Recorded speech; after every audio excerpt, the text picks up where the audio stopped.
Welcome back, ladies and gents, to the CSGO Minor Championship Asia, and TyLoo, the expected winners of map number 1 against VG Gaming, were upset yet again by VG Gaming. Somehow they had an insanely strong first half.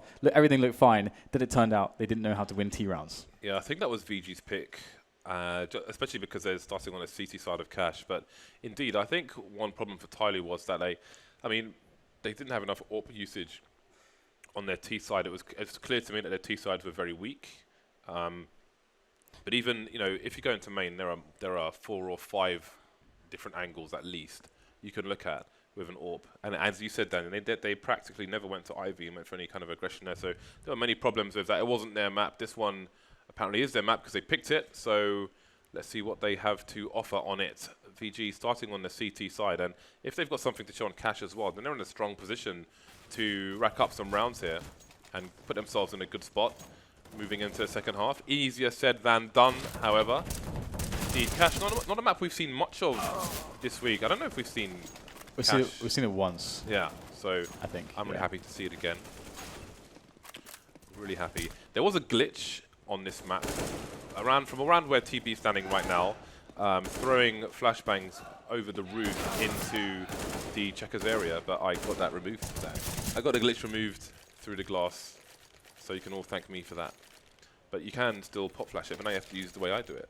You have to use my flash. That's probably, to be honest, why I got it removed then. So now my flash has to be used. You can find it on my YouTube channel. This is just shameless, isn't it? Just look up Arms House CS, one word, on YouTube. You can see all my spectacular grenades in this game. TyLoo on the CT side. Somebody's going to have the defuse kit and the smoke. Everybody else on Kevlar. Savage is going to be the grenade. Well, he's not really the smoke man. I mean, he's dropped the Tech 9 to Love YY. That's the main thing here. So TyLoo going for the boost. If there's a person holding an angle, I don't think I've ever seen that before. Like 3 people boosting on the CT pistol into that position. That's so cool, actually. Yeah. SK used to use this to get across mid on buy rounds on their CT side, but other than that, it's not the kind of thing you see. And this is the Bardolph pistol round, Dan. They're going through squeaky door. TyLoo playing the retake. They won't hear the bomb. They won't hear the squeaky door being opened from the car position. Bombs down. Now let's see if VG can get into good post-plant positions. Yeah, this is a very fast retake. Wow, they're so quick. Shoki's very surprised right now. Has no idea how they are so fast, but it doesn't matter. The reactions are perfect. Oh my god. Oh, that was so fast, that approach. Oh my god. But still cleaned up. Effort, not a single kill. That was crazy. That's four people just charging onto bomb site. Shoking did amazing in this position. He did amazing. The 180 kills are real. Look at that. And then the desperation. We saw the knife coming out as well. One of these players, it was actually Shoking, has the most forward spawn, which would be a good idea for him to have a peek into the middle area. I think there might have been a flash there to slow him down. But again, something to look out for is when someone has a very forward spawn on the T side, they can get into middle before the CTs cross towards short box. So if there's an AWP in play later on, we may see some kills in that fashion. We've got a stack from TyLoo towards the A site. Love YY doesn't have the best weapon for that kind of engagement so far away. The CZ fancy will take him down. Yeah, nicely done here by TyLoo. They're going to pick up 2 kills here. And if they're able to reset VG straight away, that's going to be so nice. What a sigh release they'll be breathing. But it's not over yet. We've got 2 UMPs in action. They've got the B-bomb side under control, but the bombs needs to be planted. And AK's picked up here by Mo, and he's very healthy. Has Kevlar helmet as well. TB is very low, and he gets the flank. That's very, very important, but still, big opportunities coming in as Mo is looking for this next frag. Oh, he sees just a slither of TB there, and that information is key, as he now knows where both players are. Oh, he's looking for the second player there. Doesn't get the kill onto Advent. Is that a lost opportunity, or will Captain Mo get another one as he pushes in? Spots the jumping player. Flash goes out. Oh, no. Mo had so many chances to win the round. It's that annoying time where 9 times out of 10, you do a certain burst or a certain spray and the guy's dead. So you're used to him dying. In that situation, you turn away too quickly. Could have been so different, but such is life. 0-2, not the start TyLoo were looking for. You have to fear for them once their buy round comes in. That will be a high pressure round. Not just yet though. TB with the forward spawn will go into different pastures. Heading towards A main. Is this going to be a fast anti-eco straight into A from VG? Again, not much money to be spent by the CT side here, so even though it's a straight charge in, there should be very little that the CTs can do. Good damage done to Love YY and to Advent, however, but it's DD alone versus 4, so perhaps he gets another frag, maybe even 2. It will be 0 for him at least. TB, the only man to go down for VG. TB on VG.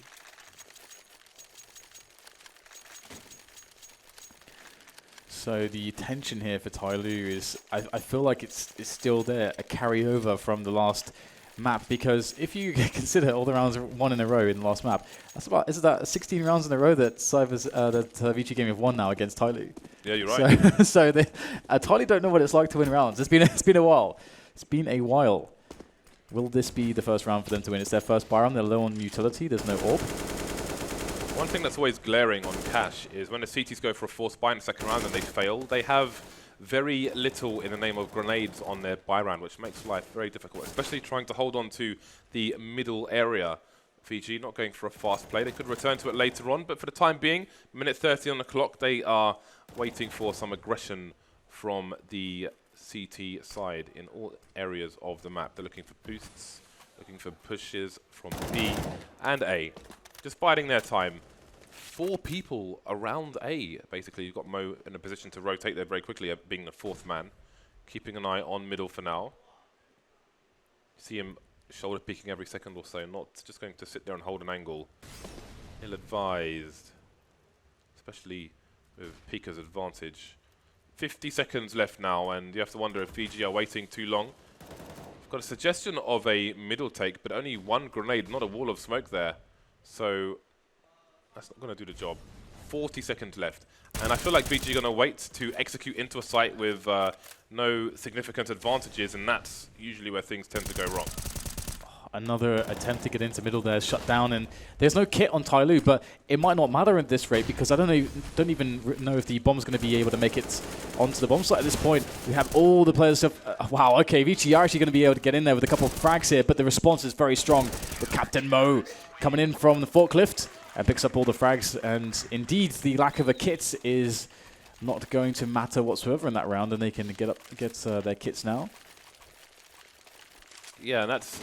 Again, I think there are some missed opportunities there from VG. Again, the force buy in the second round from the CTs, that fails, means they lack grenades, which means it should be easier for them to take mid. But they shy away from that. It's almost like they're playing scared in that situation. And bearing in mind, this is the pick of TyLoo. If you're going to play scared against them on what should be a stronger map for them, it's not going to be a good idea. That's the forward peak I was talking about. Savage unable to make a connection on this occasion. So this round they choose to go for the boost rather than the previous one. And there is an argument that maybe it's predictable, but it's still to your advantage in that round where they are lacking utility, lacking the Molotovs and so on. Nice shot from Savage. Early advantage for VG, something they wanted in the previous round. Can they convert it on this occasion, though? That was really nice, actually. Somebody's still in position here in middle for TyLoo to keep tabs on it, and normally a CT side would actually go for some aggression here, try to push B storage, try to push into the A main area just to get some info. Somebody's the guy in the position to push, and he's going to do just that. Sees the barrel, easy frag for somebody, stealing away the AWP as well, so that's exactly what they wanted, but here comes the trade attempt. Somebody's going to be very careful, the boost is here. I think they spotted him right now, and there it is, trying to go for the frag. They can't quite get it in time. Oh no! Somebody, how does he get that kill? That's definitely one he shouldn't have been able to pick up, and now VG Gaming in a 3 versus 3, and they have to move into a bomb site very shortly. They've only got 40 seconds left on the clock. Indeed, and they're all in the middle area, but they're no closer to taking one of these sites. There's a nice double peek coming in. That could cause a rotation from DD over on the B bomb site. Attacker 15 HP towards A, and again, as the longer the T's wait, the closer the CTs will come. TB just had enough health to take it over the line there. Attacker very low indeed. DD gets one frag. That's a bomb down, and that needs to get planted immediately. And now it's all falling apart for the T side. What is going on? He's stuck behind the flames. What a crazy end to the round. He had to cross to make it to the bomb. Obviously, the CTs don't know that. Man, that's so brutal for TyLoo. They just couldn't retreat to a safe haven. Didn't have the health to run through the Molotov. Chain of events that ends in catastrophe for TyLoo. Their economy gets reset. in most brutal fashion. Yeah, and this situation was very strange right now because you can see TB's by the forklift just never peaks. Just never peaks until he's in a one-on-one with 5 HP. That's a very good point. And that's what I was really very shocked about in that situation, because if they would have lost that round because of that reason, that'd be quite tilting, at least for me. It'd be quite tilting to witness that, just sitting there. Because obviously there's only one guy left, so it's not like he's waiting for somebody else, surely, unless he just doesn't realize that, which is always possible, I suppose, a bit of a brain fart, perhaps. But the 4-1 is real, and the reset is real. TyLoo, they pick up a round, they're first in, well, a long time, very long time, but immediately reset, and immediately they respond with a force buy. Fairly viable on this map, as a CT side, but what option do they choose? Do they want to sit still, or do they want to go for aggression? There's a lot of options on this map, and it's one of the reasons why, I would say it's, well, that's probably why you like it so much. Yeah, there's lots of fun things you can do. What's not fun, though, is waiting until you don't have enough time to exploit your advantages and win a round. That's not fun at all. VG, of course, on a round like this, they're going to start slow, but after the performance on the first buy round, I do worry in this situation, because if TyLoo don't give them the frags, if they don't serve themselves up, then what are VG going to do? That's been a big question, and maybe a weakness in the T side of VG, at least on this particular map. The pick of TyLoo. TyLoo with 2 players per site. DD with a forward position, trying to play around the smoke. It's a nice off angle for him as well. It's a good spot to HE though, especially with 2 people over towards B. If you look at Get Right on NIP, he has a nice grenade execute, smoking off the first area. DD, does he see the head? Often people don't, but he jumps up now, the opponent. Some tagging going on, but DD is going to move back a bit. VG continue towards A. Yeah, that's actually a big win there, the presence that was received, because it will slow down TyLoo on a rotation a little bit. That said, they're already rotating. It seems like they have the information somehow, but there is a player coming up, which is Savage, up middle, up short, and there's no one watching that position. Savage could just ruin everyone from this spot as he moves in. He waits for the cross of the CTs. They're yet to get on the rotation, and there it is. He's going to get 2 frags, almost 2 frags, just the one actually, but his teammates are there to clean up everyone else. And VG Gaming, I mean, they handled that round fairly well, actually. 25 seconds before they started moving onto the site, I was itching then. I was itching. Yep. I smelled disaster, but it was not to be on this occasion. 5-1, and now there's that golden round where TyLoo, apart from Captain Mo, but maybe him included, cannot afford to buy anything. I'm sure Mo will want to get on the AWP, so it wouldn't be wise for him to spend some cash. Of course, he's going to buy Deagle straight away. So one thing about these 2 teams, right, yesterday we highlighted the stat before the series. It was 40-14 in maps in favor of TyLoo. So TyLoo would just always beat VG Gaming, except yesterday they lost the series. If they lose, if that trend changes at this minor, that is a very untimely moment for VG Gaming, or rather for TyLoo to suddenly have problems dealing with VG Gaming. Very untimely indeed. I don't know why Mo has bought a Deagle in this round, because he's going to have 4,900 when TyLoo lose, and he would have had 5,600, which is AWP and Kevlar. Who needs Kevlar? That said, apparently, well, TyLoo, I think, on train, one of the reasons why we never saw AWPs was maybe because they were too afraid to buy AWP no Kevlar, because they could have bought AWPs many times, and that was what was missing from their play, is the fact they never bought AWPs on the T side, and they never pressured Ali, ever. And that could have made such a big difference to just have those AWPs. So I don't know if that's like a thing, but yeah, we need to see more AWPs from them. I mean, in a round where none of your teammates can buy anything, because most of their money is around $2,000, and you're down 5-1, soon to be 6-1, and you could have an AWP on your buy round. I don't know why you would buy a Deagle. He's the only person, even if he doesn't want an AWP, he's the only person who can afford to AWP in this round, to buy one. He could drop it to a teammate. So, unless I've made some wild miscalculation, which I'm pretty sure I haven't, I mean, you have to wonder if that if that's the decision making we're going to see here, if they're tilted or what, I don't know. So yeah, he's got 4,900 in the bank. So let's see what he chooses to do with it. Pause has been called by the CT side. Their money is very awkward. Their money is really awkward.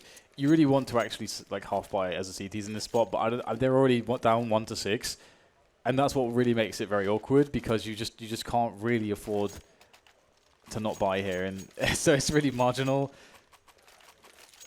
And they are indeed going to go for the buy, and indeed we'll see Captain Mo going for the rifle. And honestly, with the fact that they have so few grenades, I think just having just an AWP with nothing else is probably better than having the rifle here with one smoke grenade. Yeah, I mean, to me, this makes absolutely no sense. Why? I mean, if you... I can't remember what the kill bonus is with Deagle, do you? 300, I think. So even if you kill 2 people, you're not going to make your money back. And I just don't know why you would put yourself in this situation. I just don't understand. I mean, Fancy playing B, he can AWP if he has a good spawn there as well. There's a million options with the AWP, but instead they'll handicap themselves for reasons I do not understand. Early mid-take from VG. This is the kind of play we needed to see on the buy round. They come out here though, and again, they are at 6-1, so it's all good in the hood as far as VG are concerned. Massive rotation from TyLoo. They've completely abandoned the A site, focusing around the connector area, and then back they go. I kind of liked it from a gamble perspective. You don't actually see teams do that enough because VG got middle very quickly, and so that maybe they're gambling, saying, okay, we want to just be able to immediately be there if there's the B split, and usually the B split's quite likely, but I mean it's very early into the round though, and I think they got lucky. They got a kill there to reset them back to their normal setup because I think it's a gamble that is a little bit strange. VG looking to focus on the A sites now. I'll be making lots of steps there. Mo can raise the alarm to his teammates. He's got somebody moving through to the car position. TB taken down. The only man coming through from mid. No kills from the VG side just yet. Finally, one in the bag, but it's a 4 versus 2 at the moment. Jumping into position to plant the bomb. Not going down just yet, though. Savage had more work to do. And somehow VG lose that round. Isn't it interesting how Savage is? He plays with such a variety of guns, but most predominantly the UMP. He like selects the UMP in so many rounds when he could actually, I think, in some of these rounds have an AK, and he'll still have a UMP, which is really interesting. And of course as well, watching him on the AWP is also really nice. In fact, one of the rounds where they actually broke TyLoo's economy initially when they had a buy round, it was because he got an insane pick on middle over the boost position. So yeah, we'd like to see more up in his hands as well, to be honest. Like to see more AWP everywhere. They should all buy AWPs at the same time. Yeah. Right then, VG back on the buy. Another opportunity to reset the economy of the CT side. 3 rounds in a row, then 1 CT run. 3 rounds in a row, and then 1 CT run. Will the pattern continue? TyLoo with a big focus towards A at the moment. Again, mid has been taken by VG. They've got a lurker towards B, as shown there on the mini screen. I don't know if PG will have an official name for that, so I'm going to call it the mini screen. Mo's currently in CT spawn, holding an off angle to Z connector. So this is a very unorthodox approach from TyLoo. And now we have a B split coming in. Only one person on the B bomb site at the moment. Got help coming in from the high ground, but it might be too late. Yeah, it's going to be tough to hold on to this position. DD gets the first kill, though, then shut down immediately by Lovey as the rest of the VG lineup start to flood in onto the B-bomb site. Nice follow-up as well for the smoke, no less, as Lovey picks up his second in the round. And TyLoo have to start questioning this retake because they haven't got almost any way to get into the bomb site. There's no utility, and indeed they're going to fall back and try to save. VG Gaming, once again, finding a way to stop TyLoo from gaining any momentum, and they already seem reluctant to buy AWPs when they have the ability to do so, but they're never going to have money if this continues. We're never going to see an AWP James on TyLoo, it feels like. Yeah, this is a kind of weird game of cash. The CT approach between mid and A is not really working out for them. They're not choosing to fight for the middle area. They're just giving it up and then kind of huddling around outside the connector area, which has worked in some rounds. But again, the score tells a story. In Europe, actually, when we were casting all the time, it was really common, actually, that you'd have fast mid plays all the time. And then what happened was a shift in the metagame where 1-3-1 as the CTs became very popular.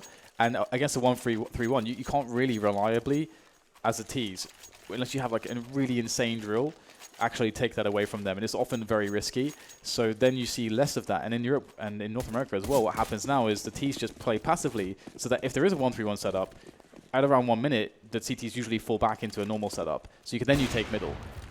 But we're not seeing, we're not really seeing either of that. We're not seeing the 1-3-1 here to punish the fast mid takes from the CT side. If TyLoo did that, I think it would be a great adjustment. Savage committing to the peak. He's going to make his way through. He should get some support, ideally, in this situation. They have not detected the player towards sandbags. There are Molotovs on every single player of the T side. Shoking is in a position to Molotov the area. He's not going to do so, and he won't spot Mo crouching or his silencer. So, holding the angle, he'll get the kill. Molotov coming in extremely late, maybe detected late, but maybe not the right order of things, but the job gets done anyway. Yeah, that's such a big conversion, isn't it? They get the mids control, and then they get the pick anyway as well. And TyLoo they're down to almost no utility with a minute left to play with in the round.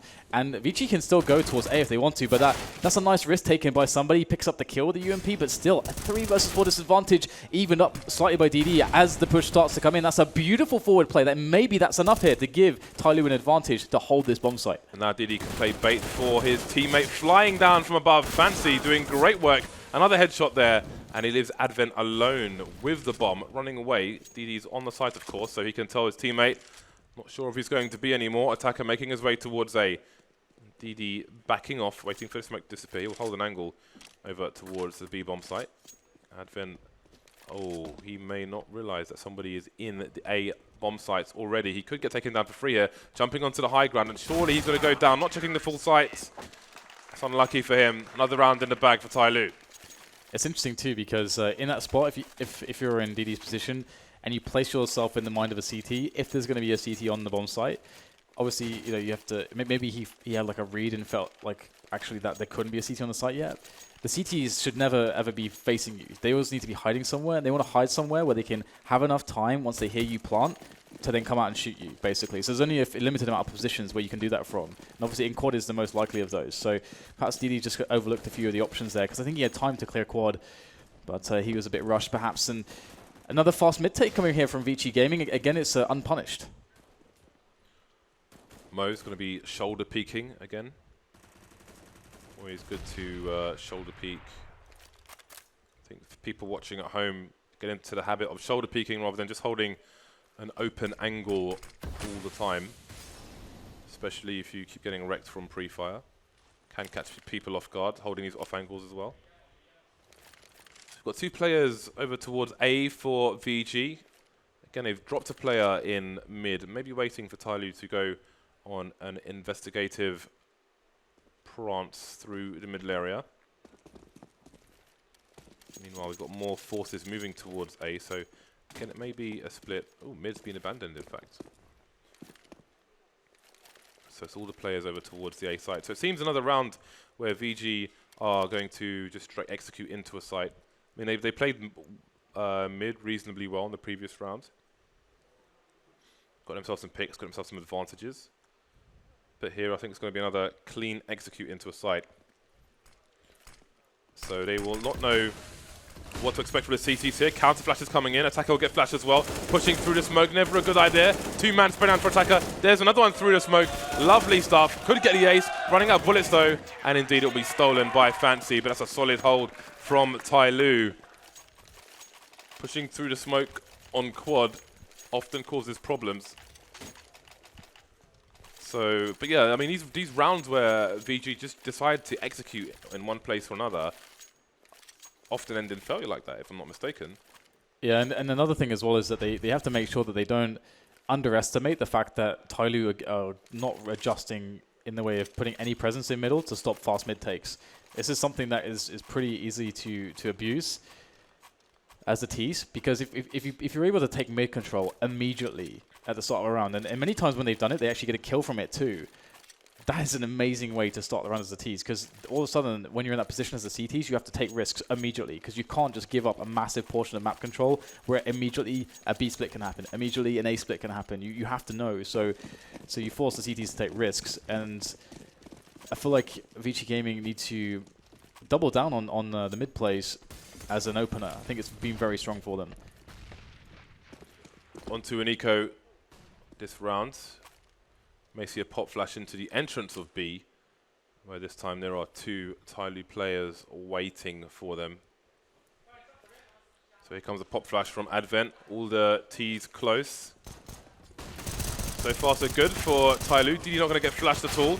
Running out of bullets with his M4 though, but Fancy's there to clean up the rest of them. There comes to the last frag. Just the one kill there, so TyLoo won't care too much about that one. Continuing to catch up now, get a reasonable score on their CT side. CyberZen have got the money to keep up the pressure though. I'm sad we didn't see Mo drop his M4 to DD, who's got no money now, and just then buy an AWP. That's what I wanted to see, James. So that we can have an AWP, but no AWPs. Seems AWPs are out of fashion despite their demons. I mean, how strong they were in the first match. Why continue that then? Yeah, I guess maybe it's just Mo's just not as comfortable on CT AWPing on Cash. I'm not sure what it is. Well, we've seen 3 of their 5 players picking up. Oh dear. It's a bit strange.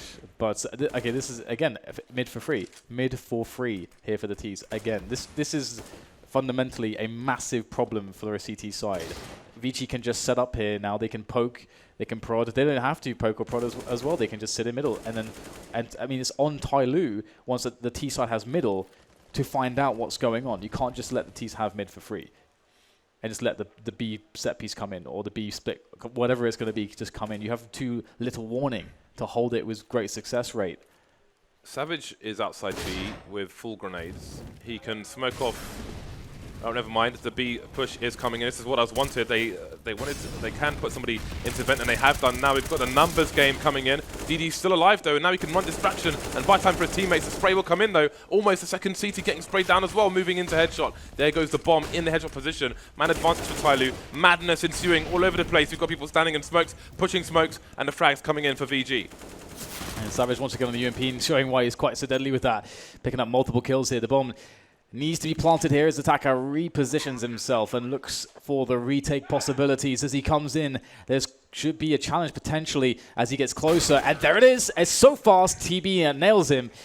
And I cannot stress enough, James, you cannot give up mid for free. And if you do as the CTs, you have to react. You have to take control elsewhere. That is how Cash works. There's so much more pressure that VG can do as well. Again, Savage with the UMP over towards B with a HE, a flashbang, a smoke grenade, and maybe a Molotov?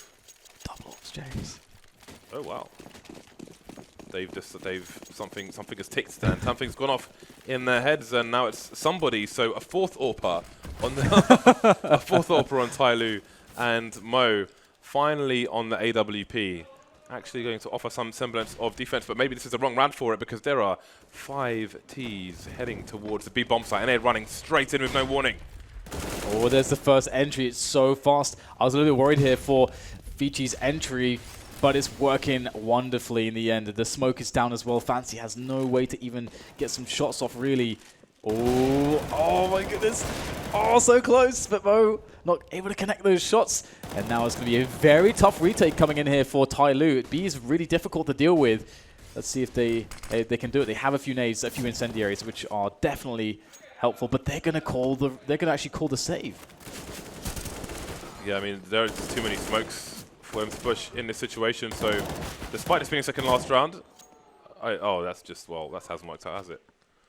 Great play. Let's go for the save, guys. Oh god, we're all dead.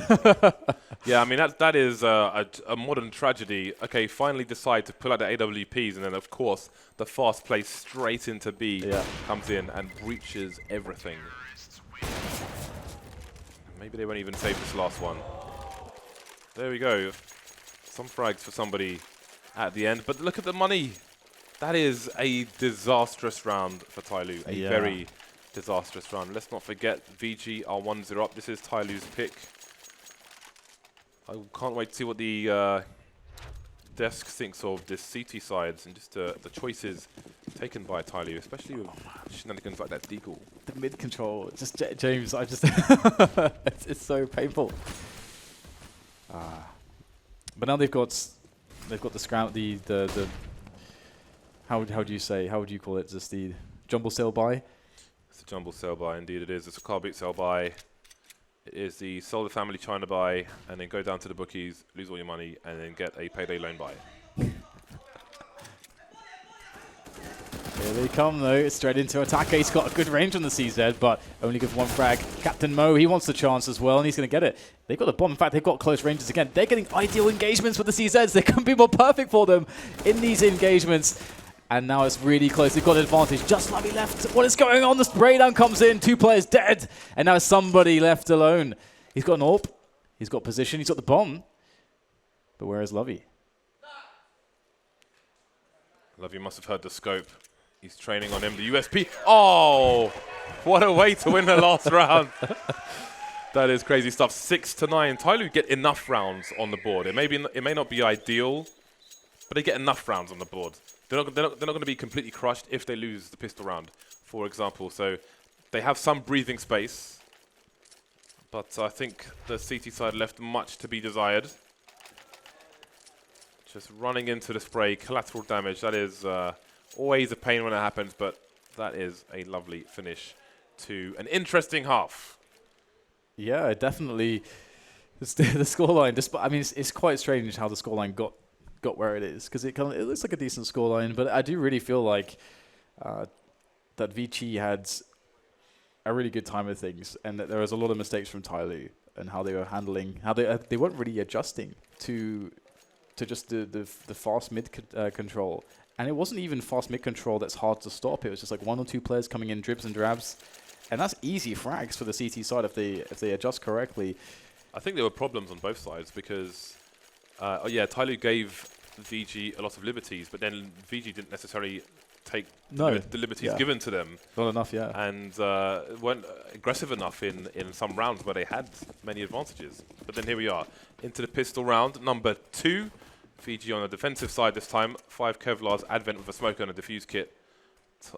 Fancy's going to have full grenades on his side. No raid boss on this occasion. Bush has been spotted by the CTs, and they're just waiting for them to come in right now to be sure that they see the bomb first before full rotation, and they're hitting all the shots, so all right then. This is a strong start. This is scary stuff from VG Gaming. They're already a map up, and DD's in the second half pistol round with a 1 versus 5, and he's lost the bomb. Best of luck, DD. Only we've got a Glock, of course, versus pistols with much further headshot range.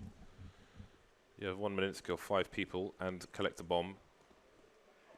This is your mission, should you choose to accept it. Yeah. The tape's going to burn, but he might burn with it then. Yeah, I think so. Yeah. Maybe it'll have toxic smoke. And he will choke to death. CT's lining up for a double peek in the meantime between the car position and the site. DD finally, oh man. This is Oh, I don't even know how to commentate that. Just waiting for him to die, essentially. And die he did. No, I mean, the thing is that what's really annoying is they didn't even get any kills. So with no kills, it limits their strength on this round in the fact that, for each kill they would get $300, and maybe you can throw a scout in there. Maybe that $300 is a smoke grenade. They have 2 grenades. They have a smoke and a flashbang for this force buy.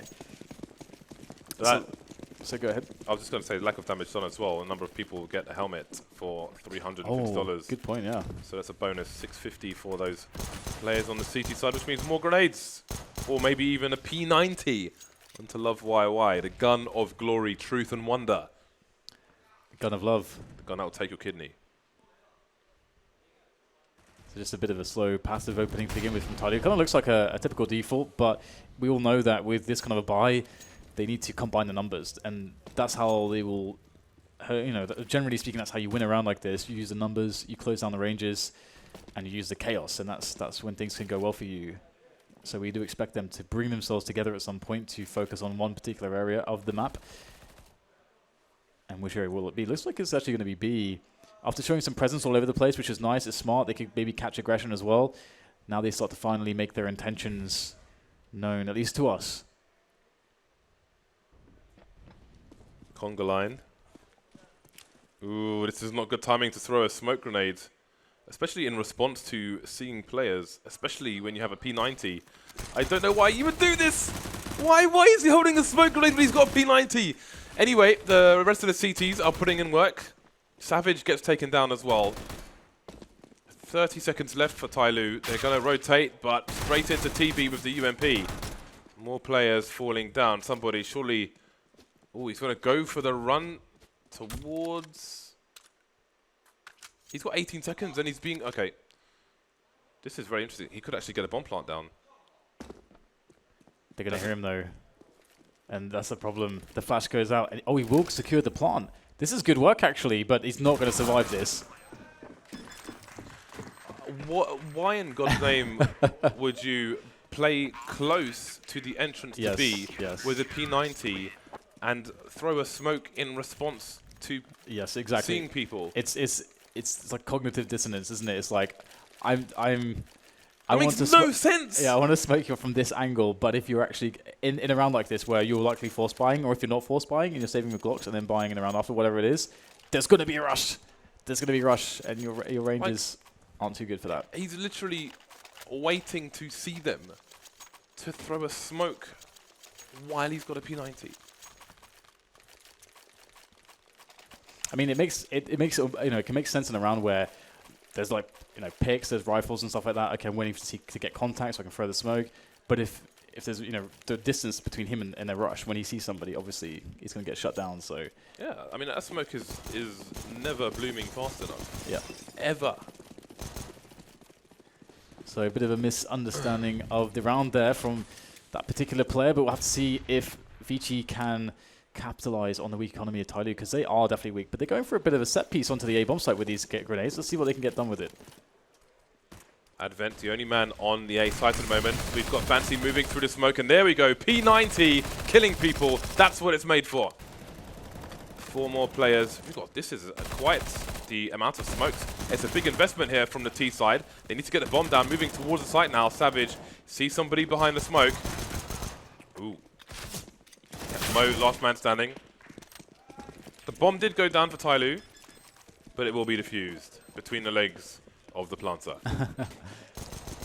It's quite interesting, actually, because obviously they had this situation where they expected a rush, right? Because typically if you're thinking, okay, it's going to be Glocks or whatever, they're going to play on the site, it's going to shut down the rush. But VG were very happy to give up a plant there and play retake, so they wouldn't get caught close range against Tech 9s and grenades. So VG, this round they played it very smart. There wasn't that kind of misunderstanding where you're standing in a spot with a P90 with a smoke in your hand, not expecting to get rushed. So 12-6 is the scoreline. TyLoo are fighting for their lives at the moment. B90 continues on to Advent. Ooh. Jumping Molotovs. Nice. I normally go back to the back corner and line it up and throw it. But the jumping one would be faster. Alright then, TyLoo on the buy. 5 AKs, 5 Molotovs, and 4 smoke grenades. 3 people in B. I like the aggression. One of them is in the vent though. Love YY, focusing on the middle area for the time being, but can spin around and help his teammates should it be required. Safety, smoke grenade coming in from a teammate. When you're playing in the vent from mid, when you've popped the mid vent, if you are focusing on B, you have to crouch to see through the B side of the vent properly with the new vents that were updated a few months ago. TyLoo looking for a late mid take now. Will they be ready for Love YY's position? Don't see a Molotov going towards the vent. I think there was I'm not sure if that was a team flash, but it's an instant trade. 40 seconds left. The bomb seems to be towards main at the moment. 2 players on the A site though. Yeah, really interesting round so far, because we get that delayed mid take. The default into delayed mid take. That is the classic round in the meta game across the world at the moment for Cash. Something that we didn't really see out of VG Gaming, but now they're going to go in for the split onto B. Nice snap there coming in from Savage, sweeping his mouse across his pad to connect that one, and Showking will be stuck on the bomb side alone. A 2 versus 2 ensues right now with 15 seconds to go to plant the bomb, and that is the bomb planted. That means that the CTs of VG Gaming, they know that at least one player of these 2 remaining players is on the bomb site. And there's a jump through the smoke. The trade attempt comes in. It's successful. TB, I think, spotted the remaining player in somebody, but somebody gets the spray down. Superior angle. And the round goes to TyLoo. 7-12 now. And VG Gaming's money is a little bit weird, but they will be fine to post a buy here. Yeah, most people are in a position to buy, apart from Showking, who has $1,700 in the bank. Indeed, the buy is coming in. Savage has dropped a rifle to his teammate, actually, so they're all going to have primary weapons, at least. they've got a reasonable amount of grenades as well, enough flashes to go for some aggressive play should they want to do that. Starting with 3 people in the middle area, so indeed it is the 1-3-1 with potential for a quick rotate. Ooh, are they boosting as well? Interesting. I like this actually, the support there with the smoke down in mid, like the support in case the Ts were also boosting. You don't typically see that actually. And Savage with the UMP, of course. Of course. Also, attacker, he's got like the UMP as well. It's quite interesting. We don't really see this elsewhere. Yeah, it's funny that they've chosen to boost Savage because, again, I mean, from where Fancy is standing, the damage drop-off is quite considerable. So in this regard, they're putting themselves at disadvantage. Even if the Ts are to the entrance in oh, there we go. The entrance back into T warehouse. I think that's around about the distance where the damage drop-off starts. And it seems they might have a read on the situation. Also, I think they might have heard the HE collide with him.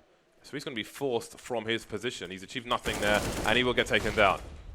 Yeah, they just know, don't they? That's pure knowledge of how VG likes to play. And I think it's very bold to just smoke the Molotov and then just stand in the smoke there. Kind of gives the game away a little bit from Savage. Very bold stuff. And TyLoo have managed to find some openings, but maybe things weren't quite as open as they had first thought there. TB still causing problems here by Forklift. Has to get the second kill. Close. Gets the dink, but not the finishing blow. And instead of being in a 1-on-2, Lovey, well, he is just wrecked, isn't he? Just completely dead there. And 8-12. The climb is happening for TyLoo, slowly but surely. And they finally reset VG Gaming as well. So now they're just down to pistols. Balls coming in from the VG side. Their loss bonus is not spectacular by any means at present. Should they lose this round, they're looking at about $2,400. I say about, looking at $2,400 specifically, exactly. Exactamundo. So Advent would be on 5,100. Those nades would come in useful, come in handy as extra grenades. Might even be a double eco from VG in this situation. The odd pistol being purchased, but not going to break the bank. So this should be a good round for TyLoo to rack up some kills. King of the anti-ecos, DD, leading the charge towards main at the moment. Could be a fast one from TyLoo. VG focusing around the vent again, and B, where Fancy is lurking. Got that smoke down at the entrance to B. Also going to get his bell rung there, but he manages to hold. That's very important. Could pull rotation, although only one T spotted towards B. VG will stack the remainder of their players towards A. So far so good really for TyLoo. They have nothing catastrophic happened just yet. And they still wait for the response from VG. And it's kind of smart because, as we can see, it's going to happen at some point. And Mo missed the second shot. Oh, actually the third shot. I don't think, not sure if he even got that off there, but here comes Attacker in to try to save the day. And nice little snap there at the end to show Mo how it's done. 4 players survive there. And TyLoo claiming the round almost flawlessly. And the question is whether VG go for a half buy here or not, because this is just not enough money to have a proper defense. They won't have an AWP, they won't have an appropriate amount of grenades. They might even skip having a kit. Happens all too often, and it looks like that's the case. So there's no kit, there's no AWP, there's no incendiaries. There's no nothing. Yeah, it's a marginal one. It's if your team can play well under these circumstances, then okay. But some teams aren't. The difference is very stark. Yeah, ideally they need an aggressive play. So there's a smoke down. So there's a wall of smoke inside A main. I'm not sure if that's deliberate or not. If it is, then I'm very curious to see what they're going to have to offer. Savage has been boosted in the A site in the usual position, so nobody is inside main. Oh, he's jumped on the light as well. This position you don't see very often. I like that angle. And I think we've seen this from TyLoo quite a few times here. It's a standard default. We'd expect a delayed mid-take from them in around the 1 minute mark that they will start to come back towards the boost for that. and showing presence at B story, showing presence towards the door perhaps, and indeed we start to see them moving around the 1 minute mark. Are we going to see the boost here, or are they actually just going to set up a straight A set piece? Ooh, that is a big deal right there. Already thinning out the numbers before the set piece can come in onto the A bomb site, and it looks like that is exactly what's going to happen. We'll have the nades tossed from behind the lockers, as we can see right there. The classic smokes being set up, and will they go with it, or will they actually try to boost into mid and go towards B? Well, Lovey's pushed himself into a forward position on the B bomb site, so indeed A has been bolstered by these CTs, but they seem to be rotating towards the vent, but Lovey could take them by surprise if they're slow once they land in the vent area. He's holding his angle, but TB's putting in work in the middle area for the time being. There is Lovey stopping the bomb, and that might be the end of the round. Indeed, it will be. Advent picking off the last player. Good forward play from VG. Haven't seen much aggression from either CT side in this map of Cash. So VG finally extends, well, they get closer to 16, we'll put it that way, because TyLoo have been clawing rounds back. Yeah. And we have a pause coming in from TyLoo on this occasion. It's a bit of a break in the momentum of TyLoo, which is nice. And I do wonder, actually, how that round would have played out without the early pick, because I feel like they were going to go just for the straight A set piece there. It's not so typical that you'll see a team with no presence in B storage whatsoever actually go towards B. It's kind of like, oh god, this is not, we're down a man. It's not kind of going how we wanted it to go. We're gonna have to take a big risk and hope that they rotated a lot of players a little bit early, and that's kind of actually what happened. The way the rotation worked was allowed them to get in on top of the B bomb site. The key factor though for Vici was that one of the reasons why they did that is because they had the guy on Sunroom. So yeah, it feels like that was a bit of a desperation play.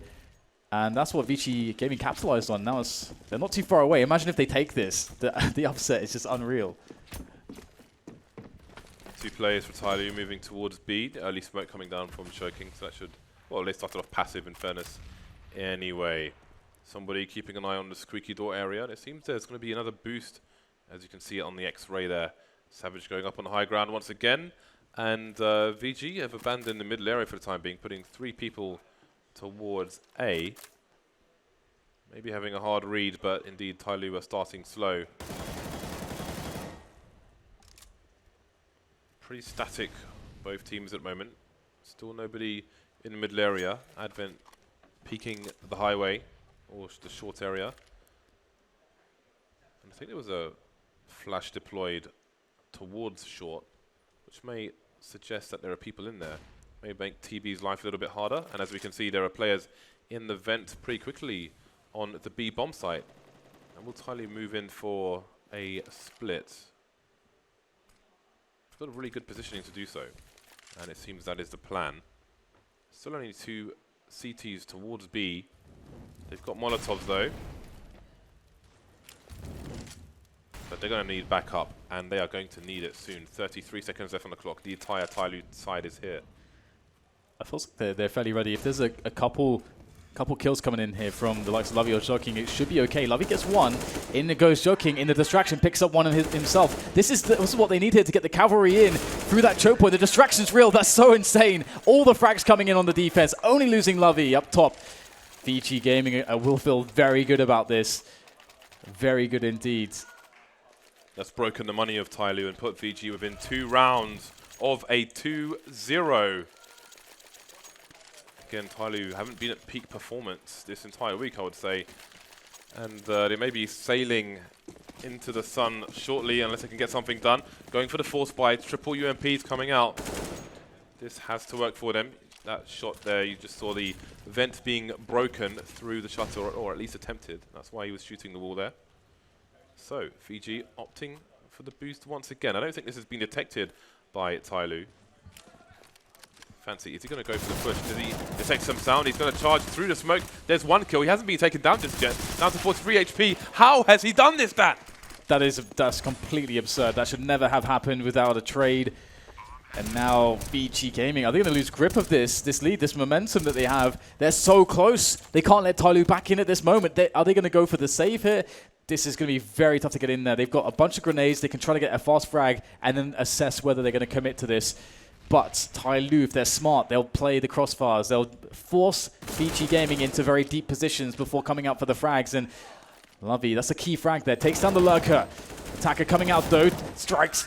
Takes 2 players, and that's a fantastic end to the round for TyLoo, but a big mistake from VG Gaming. I can only imagine, well, I hope that Fancy maybe heard them boosting or heard them doing something and tried to capitalize on where he thought they were. But to kill both of them like that, it took so long to get the second kill as well. It's really interesting too because, again, it's similar to VG Gaming's T side insofar as TyLoo, they've been playing very predictably. Typically every round they wait until 1 minute to do something. Their structure is quite predictable, I'd say. They haven't experimented with pacing at all, generally speaking. Although I might be speaking too soon right now because we are seeing a bit of pressure towards B storage, and maybe they're just going to go straight in. These are the grenades that we needed to see on VG's T side as well. Again, with so many people there, you can drop a pop flash into this area. Love YY, and that's what happens when you've got no vision of mid, looking towards 2 places at the same time. That's an open B bomb site now, and there are big problems for VG. Yeah, this is just over right now, and they don't have any money. I don't think they have any money left. I think a pause is going to come in there from VG Gaming, but yeah, it's really interesting actually, because as you said, there was no presence in middle there for VG Gaming whatsoever. They just sat on the bomb sites playing incredibly passively. And against TyLoo, you kind of want to mix things up, especially considering that TyLoo have often been playing default until 1 minute. That allows you, if you go for aggression, to isolate one of the players either towards B storage or playing towards door or A main. This is a very common play that you see get made in a lot of cash teams.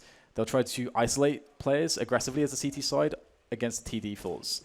And we haven't seen that from VG Gaming, just as we didn't see TyLoo on their CT side play middle enough.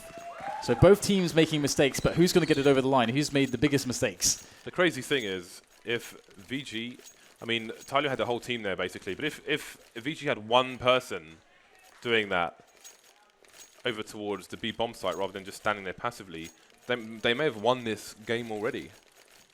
You know? Oh yeah, yeah. Now they find themselves on an eco round.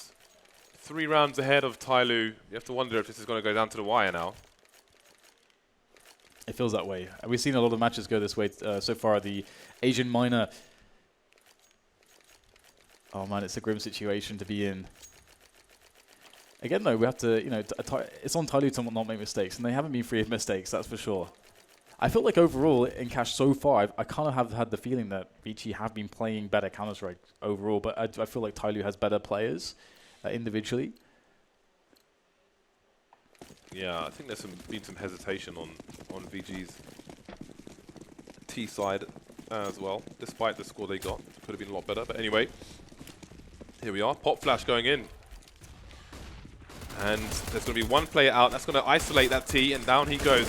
Fancy down, Savage down, but it's a clean up from TyLoo. 2 players left. TB with the Mac 10 flying through the smoke. And the crowd are enjoying that one. They want to see 3 maps here, it seems. VG have the money to buy. It's not going to be spectacular. Helmets will need to be sacrificed. That said, Love YY is going to buy his helmet. Leave himself with 33.50, so he may have to... of course, he's going to throw a UMP to Savage, and Savage is going to drop him in M4. What is his obsession with the UMP? It's interesting, isn't it? I mean, it's a great gun. It's only $1,200. It gives you the opportunity to have full utility. But he does just buy it, I think, a little bit too much. It seems to be his primary gun. It does, doesn't it? Yeah, and he's a great AWPer, a good rifler as well. It's a little bit strange, but either way, speaking of, again, changing things up with the pace, TyLoo just going to go for a straight A set piece. And whether they go back into middle and go for the split, boost a couple players, then go in for it, or how they manage this, we'll have to see. Or everyone almost. Yeah, I was worried. Executes into A with nobody in main. Can be dangerous, but this is some next level play from TyLoo. TB's position though, he's going to avoid the flashbang, and he could cut down a lot of these players. 2 kills for him. Savage gets taken down on the site, but there's still Advent to fight with there. He's going to lose his duel with Mo. But he took Fancy as well, so it's 3 versus 2. Both these TyLoo players heavily tagged, bombs exposed, counter flashes coming in. Life is not going to be easy. TB charging forward. There's one frag. Stereo frags coming in. Advent taking Mo down elsewhere, and VG finally move to match points. Yeah, and this is this part of the issue as well when you have you go for these blind plays without playing a bit of additional time in the round to try to find picks and so on. Sometimes you can just run into a strong setup sometimes, and that's the nature of the beast. That's the risk. That's the gamble that you take. And this time for TyLoo, it didn't work out too well. And now it's we're going to see the AWP actually onto Mo. He's actually going to brandish the AWP, which is good to see. He doesn't have a fast spawn into middle, though. We'll have to see exactly how he opts to try to get the pick. He's looking at some B storage at the moment. Looking in towards that B bomb site, seeing if he can find anybody. But he is smoked off for the time being. And TyLoo are going to play out their default again, back to their old shenanigans. And what to look out for is typically that around 1 minute, they're going to go and occupy the boost and try to get a light to mid take going. But there is a player there with a UMP. It's Savage, of course. Who else? Who else but Savage? And his trusty UMP. He's almost like a comic book character. You know, Tintin's got his dog. Savage has got his UMP. They missed the Molotov there for Savage's position, which is interesting. But it looks like it won't actually matter, James, because they're not going to be boosting over the top. Moving towards the B bomb site. 2 people deep into B. The Molotov's forcing them from their hiding holes, but Fancy will be forced from his as well. Taken down in isolation. Luffy, can he get away? No, he can't. 1 player on the site now. We've got players close to the vent. There goes Shoking. Nobody on the site anymore. Savage flying in with his UMP, of course. He's going to go massive. 2 kills for him. This guy cannot be stopped with this UMP. Who am I to question his decisions with his weaponry? They'll eventually be taken down, though. The glory has been had with the UMP, and it's been laid to rest now as it's just 2 players coming in for VG Gaming. But, of course, they're waiting for the bomb to be planted, and they will know at that point when they hear the beeps that that's 1 player that can't shoot at them. That's the moment to go. There's TB exploding out of the upper position, gets completely destroyed there by somebody. Comes in for the second. 13-15, and TyLoo bring it back here. But, James, that push was we're going to walk into the B-bomb site. We're not even going to split. We're not even going to go into checkers. They all just funneled in, and somehow they still win the round with such a rudimentary play. Yep. Trying to take the CT side by surprise with minimal warning, minimal time to rotate. And it moves them 1 step closer. And VG have no choice but to eco in this situation unless they want to take some crazy gamble. Pistols coming out, Advent with a smoke and a flash. This time it's 3 players over towards the B bomb site, and Advent and his flash will be over towards A with 1 teammate in Savage. No UMP for Savage on this occasion. He'll have to be slightly patient for that one. So we'll see what VG can do with this eco setup. Again, TyLoo playing in the clock tick-tock. 25 seconds before he might press W. So we will, in the meantime, admire the walls. Fancy deploying some grenades over towards the B-bomb site. Now you see VG asking questions. Nice peek there. Savage taking minimal damage. Getting to that 1 minute mark. And TyLoo may continue their charge.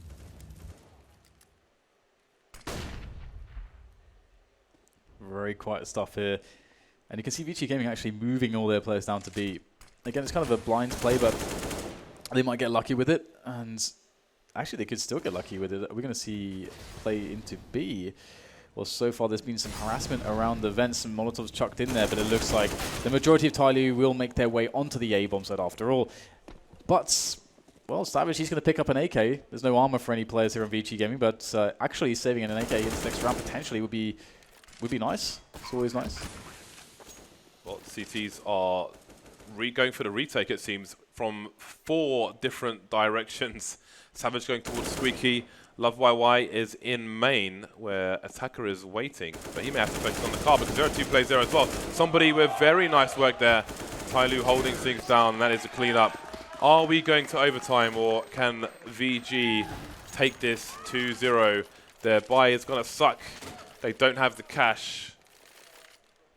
If this goes to overtime, you have to wonder who it will start to favor. TyLoo can claw back, confident, the momentum, and take it over the line. It's been a messy cash. Yeah. Well, the results keep telling me otherwise, but I still think if it goes to overtime, that TyLoo are going to win.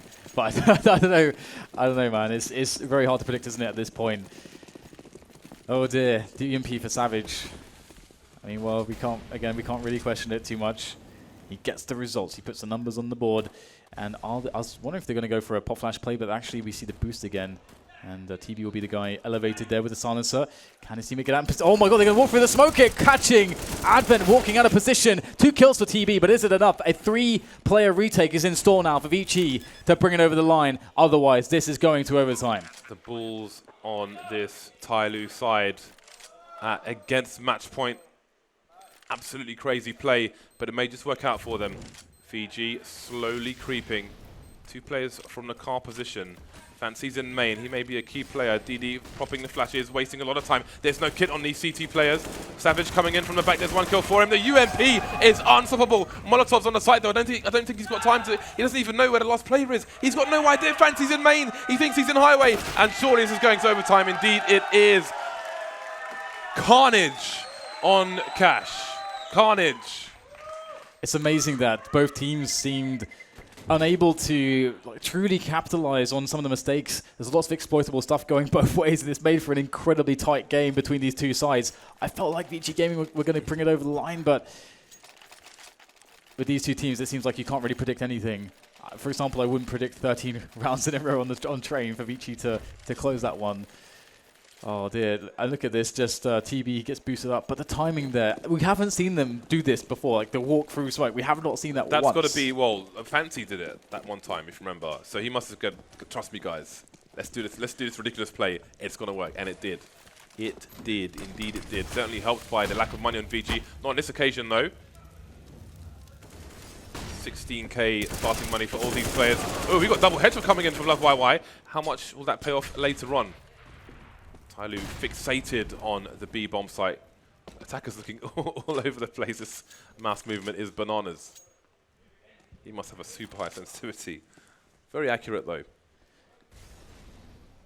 Yeah, it's also possible maybe he's using mouse acceleration, which is very uncommon these days, but some people still use it. It's interesting too with the round of like walking through smoke, because there was an era where you would never see, where people stopped smoking main because I think Envious ages ago, way back when, showed that you can do executes, like set pieces from behind the smoke, which is incredibly powerful because of the timing for actually getting onto the site. But yeah, in that instance, the smoke was definitely the downfall of VG Gaming. And now the plays coming in from TyLoo, walking in through a smoke a second time. Shoking's going to punish it now, taking down Attacker. There's only 3 players left, and as you mentioned, Captain Mo has been dinked, so this is going to be very hard for TyLoo. Ooh, they're boosting out the vents. But Advent's in a position to do something about this if they go through T-spawn. TB takes down the last player towards B, but he is going to be on a long rotation, and they're charging up highway. We've got Savage, though, towards the car with the AWP, but somebody's got his crosshair trained. Very nice by him. Bomb needs to go down. He's going to take a forward position to try and even out these numbers. I love this aggression because they are at a number disadvantage. Flashes himself, unfortunately. 1 player in main, and his teammates heavily tagged. Mo susceptible, we could get taken down here. Down goes somebody. Mo, last man standing. Instant trade. The first round will go the way of VG. They did a good job, to be honest, to get into that position. If you consider how the round started, just losing 2 players immediately, trying to walk into the B-bomb site, then going for the kind of desperation play, boost out of the vents, the run into the A-bomb site. I'm surprised they got that far, and well, it's going to be the first round for VG Gaming, so that's quite nice for them. And you know, for TyLoo, they won't be running out of money anytime soon. Maybe that was a problem for them. We noticed actually during the regular time that there's just no warps ever from anyone ever for some reason, and that's the difference that is being made by all the monies, perhaps. Well, maybe they've just learned that maybe the warp is a good idea, because they seem to shy away from something that basically won them the first match they played today, and just made terrible decisions. Okay, we're on an eco, I could buy an op next round. No, let me just buy this deagle when all my teammates have $2,000. Just crazy decisions, crazy decisions. But indeed, we are in overtime. TB in the middle area. 2 players in B for VG, 2 players in A. 2-1-2 set up. TyLoo focusing their numbers on each site for a number of these rounds. 3 players towards A. Starting to back off, however. Will they go for a mid-take, perhaps? No lurkers towards B on this occasion for TyLoo. Indeed, there is the first boost. Will there be a second? Fancy lining up a Molotov. I don't think he's in position. That's not the position for the vents. Nope, it's not. So I have no idea where that Molotov is going to go. I think maybe it's just to count. Oh, actually, is that really? Whoa. That's got to be a jumping Molotov, obviously. Yeah, because I didn't know that was possible from there otherwise. Yeah, interesting stuff. And just look how passive VG Gaming are being. They've, again, completely given up middle. So it's a free take for TyLoo. They have no information. They go for the information play. And it's not just information. It is 2 kills for Advent as he falls back. And this is brilliant stuff. They can see they've turned their attention to Highway now. They realize what's going on. This round is being shut down so far by the VG Gaming side. What do TyLoo even have left to deal with this round? Just DD. Oh my god! Amazing. But he's got 17 seconds to plant the bomb. There's a flank coming in, but right now it is all about TB. I like how he just had a look there to try and even up the numbers yet more. And now he's kind of stuck in default. Comes out for another nice frag. 3 kills for him. Just needs one more. Shoking coming in from main. Spots him, but he's heavily tagged. He needs the headshot DD. He requires the headshot. I don't know if this is the best angle for him. Shoking might have the advantage here. We'll find out. Straight in the face from Shoking. And that will be 2 for 2 so far for VG. Oh my god, that was tense. Shoking able to get it done there. DD going absolutely ham there in the end. Oh my god, that shot missed when he was trying to get out of the position of the plant. That was crazy stuff. 17 to 15. VG, I mean they've been close rounds, but they're able to pull them over the line. And TyLoo, they've got Fancy on the up now. I wonder if he has a spawn. Does Fancy have the spawn, or a spawn for anything? He doesn't. He doesn't. Attacker has the spawn. Okay, interesting. Attacker, probably not the only person we've not seen with an op on that on that team so far. I was thinking, yeah. So Fancy's headed over towards A. Got a usual kind of World Edit style peeking angle at the moment. Not going to be committed too much. When Flipside would default to this with World Edit, they would push a rifler up to the box, so they've got a double peek setup coming in. That was part of their default. But it's just the one-man Fancy holding the angle for the time being. Again, it's just initial map control from TyLoo, making sure there's no pushes coming in from VG. But indeed, the aggression has been rare. Although VG have chosen good times, they've adapted in this over time. That pop flash towards main was glorious, and indeed their players delivered. The spray transfer was really nice. 2-1-2 setup again. We've got really passive CTs around the middle area. Maybe reading that TyLoo are coming in for the push and not wanting to get picked off early.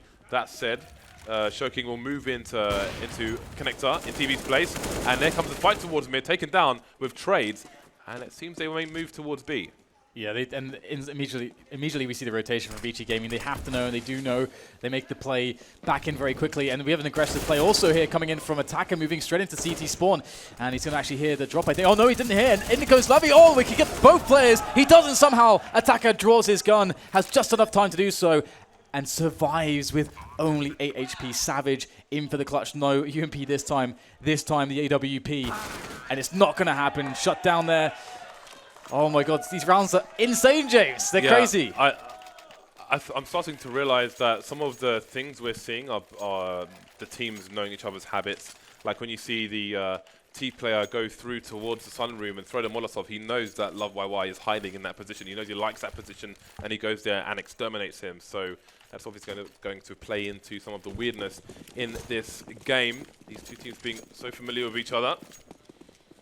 1 round lead for VG as the madness continues. No ops on this particular round. 3 players. We're going to see a wall of smoke into mid from TyLoo. It seems that we are indeed. The wall of smokes is there. Meanwhile, the CT is going for an aggressive smoke, and Love YY is going back to his usual hiding hole. But he won't be able to hold this forever. He's up there on his own. Once that smoke disappears, he can have his teammate throw a pop flash for him, actually. Shoking is in a position to do that. Oh, the re-smoke first. Very nice. And indeed, Shoking still has a pop flash afterwards. So, I mean, if TyLoo wants to push B, this is going to burn a lot of time on the clock. They're just going to sit around and wait for this smoke to disappear.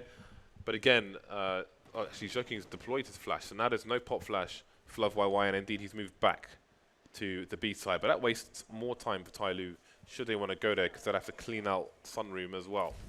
I feel like, VG are very reluctant to go for information plays, generally speaking. And if you consider how passive they tend to play middle, that's not really a good combination a lot of the time. And, ooh, that's very nice, isn't it? Just sitting on the angle there, picking up a kill with the M4, no less. Oh, the push comes in. It's so brazen there. But the kills are just coming in spades for VG Gaming. They're handling this in a lovely way. Just somebody left now in a 1 versus 4, and he's shown some great stuff so far, but this is quite the ask. Looking to tap down a helmet, but TB will find his instead. And another round goes to VG Gaming. Yeah, VG making a recovery on their overtime CT half. Last round. Let's see if they can make it to 19 or if TyLoo can keep them from getting closer to match point once again. AWP onto somebody this time. Seems to be rotating like a carousel. No up on the CT side. 2-1-2 set up again from VG. And TyLoo may be going for a play towards the B bomb site. Fancy's holding his angle again towards the squeaky area, and they may have deployed some grenades into A, but that doesn't mean they're definitely going there. We have, for VG, once again, Savage playing close to middle. And it's largely an unsupported position that he's in, which can often be fine. So more presence in mid for VG, and it does give them the information. It also gives them opportunities to actually push into the T warehouse. I wonder if he's going to go for it. It would be an amazing play to make, a risky one when the smoke goes away. A very risky one. When he's starting to feel that presence. And again, very commonly, TyLoo have this timing of 1 minute when they go onto the boost. If Savage was to have some support here, that would be wonderful, but there's nobody. It's just Savage. What can he get done with this? Absolutely nothing. And TyLoo do this push so often. And it's a free frag on Savage. And they're going for the rotation towards the bomb site. Somebody's taken tons of damage, and Lovey could get himself 2k here. The pistol's coming out, and there it is. He will get traded, but he's done a very good job. Still one player on the site. The bomb needs to get retrieved as well. That's going to buy time for the rotation from VG. Shokin can raise the alarm. He sees the player going down the ramp, and Advent's holding the angle. He was holding the wrong angle, though, so I'm not sure if he spotted him. Either way, he's going to go down. Now it's Shokin on the site, looking away, expecting the flashbang from a teammate. Lovely stuff, 19 to 16. They are 2 rounds away from taking this. It's really interesting, actually. Joking actually spotting the player from upper. Obviously, like as you say, I think the communication was probably like something lost in a little bit. Maybe they thought actually he dropped down from the ramp, but at least they were kind of expecting someone to be around that position. Otherwise, imagine if there's a couple kills coming in there, all of a sudden Joking could be in an impossible situation. But yeah, just barely saw that player in time on the slope, on the heaven position, and now it's going to be a great position for VG Gaming. A 3-round advantage. That is so nice. Nothing to scoff at. And double ops here for TyLoo. There we go. There we go. Somebody and Mo on the AWPs. 2-1-2 set up for TyLoo. And VG heading towards the B bomb site. Interestingly, the CTs smoke off the position that the T's would normally smoke off, but the T's have abandoned ship entirely. I mean, that actually helps them apply pressure towards the checkers area. It's always better when you have control of mid as well. But they're just going to move away completely, not even a lurker towards the B bomb site. Yeah, once again, it's very slow timing here. And that push from somebody in the squeaky area gives a little bit of information here for the TyLoo side. But there's no default, really. No one to really find unless he pushes. And that's actually exactly what he's doing. He might find an insane time in catching players potentially whilst they're boosting. That would be a huge play for TyLoo. Oh and he's starting to go for it right now. Somebody is... Has he been spotted yet? Yes, he has, but he gets the kill. And he falls back. Could have been a lot worse there, I think, for VG Gaming. Lucky only to lose 1 man with that push from somebody. And Mo ready to deal the damage in mid as well. So just picking players apart. You can see the chaos caused by somebody's pick there has really put VG in a terrible position. Oh my goodness gracious me. This is just not how VG envisaged this round. James, I can't speak. Can you speak for me? Envisaged. Thank you, James. So a wipeout round from TyLoo. And it's another situation. I mean, the pick doesn't help, but again, VG running the clock down and not having any big map control. I don't know why they all abandoned the B bomb site. They just all ran away from it. Maybe it's, I mean, not even a lurker there. When the CTs throw a smoke, which the Ts normally throw, so they can harass and take control of the checkers area. And you could leave a man there, or just force them away and not take it. But they have to worry about that and maybe pull CTs from somewhere else. But just no significant aggression from VG. No pressure on the CTs while the clock runs down. And then TyLoo take it into their own hands with that push from somebody. Bomb carrier, of course, which is going to waste more time. Yeah, that's definitely a great response to overly passive play on the T side. And the small risks there from somebody, that small risk completely ruined VG Gaming. And in this round, we see them taking a similarly slow approach. Just again, the defaults. And yeah, I mean, normally with the default as well, you see some level of presence from the Ts. That's part of the reason you do it, not only to get information and to stop pushing from the CTs, but also to just put presence there. So it's much harder for. So basically, you're giving the CTs a red herring in information that you're showing them one thing that might not be relevant at all, and they have to make sense of all the noise in the information of the information that you've given them. And so far, VG Gaming, they're waiting a very long time before finally throwing a smoke into the middle area to remove Captain Mo. And here we are again. There are 35 seconds left on the clock. They're just about making it into mid. They've got no significant presence towards B. They've applied no pressure there. They don't know how many CTs there are on either side with nobody in the middle area. They're just going to go for it. DD forced from his position by the Molotov, and now there's a great chance for VG because there's only one person on the site. That's Fancy, but it's already a flank from somebody because they're taking so long, and there's still a player on the site, and now the CTs, they've got so much time to rotate. 2 versus 2. Now it's Attacker behind the smoke. He's going to push through with good timing. He's hunting the frag, but Savage is holding the line. And VG make it to match point once again. Oh, man, that was so tense. Again, that's really hard to watch sometimes, James. You've got the situation where they could have thrown it away in so many ways. I mean, you can't allow anything to go wrong when you've got no time. And so many things look like they were about to go horribly wrong, but they were luckily able to save it in time. And VG Gaming, I mean, it seems like they're just waiting forever for an aggression that just never happens. And we're going to see, I think, for the first time in this series, the Auto Sniper showing itself. It's a bassy appearance from the Auto Sniper. Somebody going again, perhaps for a squeaky push. He's suggesting it. He's in squeaky, Dan. He's in squeaky. He's gone for the squeaky push.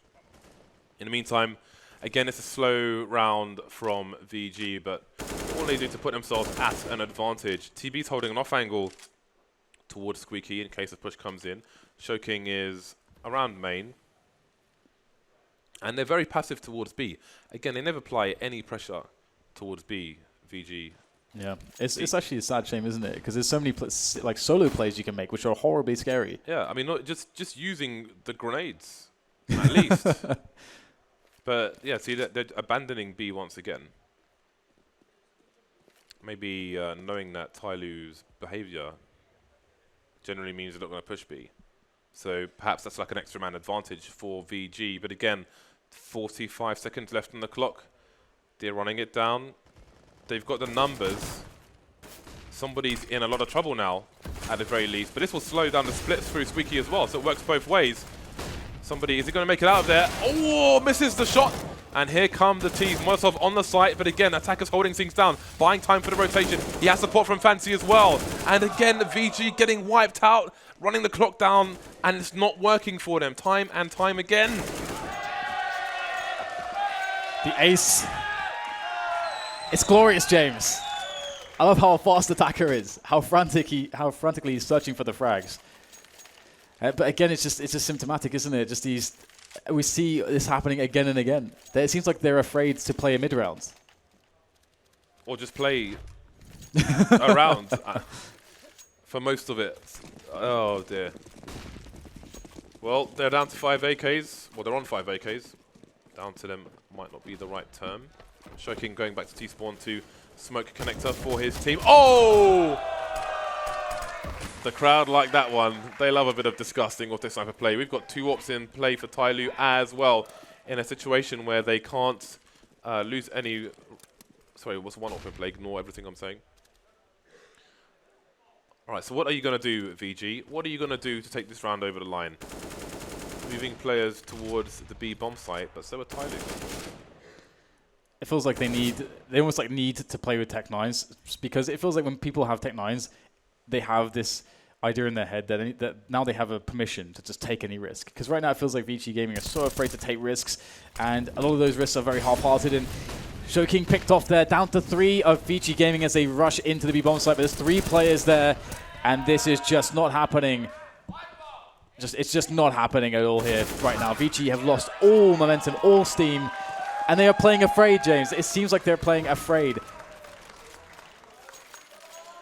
Counter-Strike is a game that requires aggression. And I'm not seeing much aggression from VG. They're literally spending a minute doing nothing. Yeah, absolutely. Nothing to put themselves in a better situation for when they use the other 40 seconds. Exactly, and it's not just spending that time doing nothing. It's because you can spend have a slow round, but you're accomplishing things. There is literally nothing going on that's helping them in any sense, which is very, very problematic. Okay, so 4 people in main. Are they just going to go and rush the site now? Is that the plan? Again, mid doesn't exist in these rounds, and indeed, they're just going to rush in. I almost don't want to commentate this. You're going to protest. I don't actually want to commentate this. I just want to sit and watch it. VG Gaming seemingly lost The plot. They've lost the plot. There's just no idea behind any of these rounds. Generally speaking, the problem is that it's as if they have no structure in how to play some of these rounds. Because if you look at TyLoo, they were a little bit predictable in many of their rounds, but at least there is a structure. They always know by X amount of time left, they need to have map control, and they have this way to do it or that way to do it. But we've got Savage in a nice position here, looking for the clutch. He could not afford to miss that shot. Advent misses his shot as well. It's just par for the course here for the T side of VG Gaming.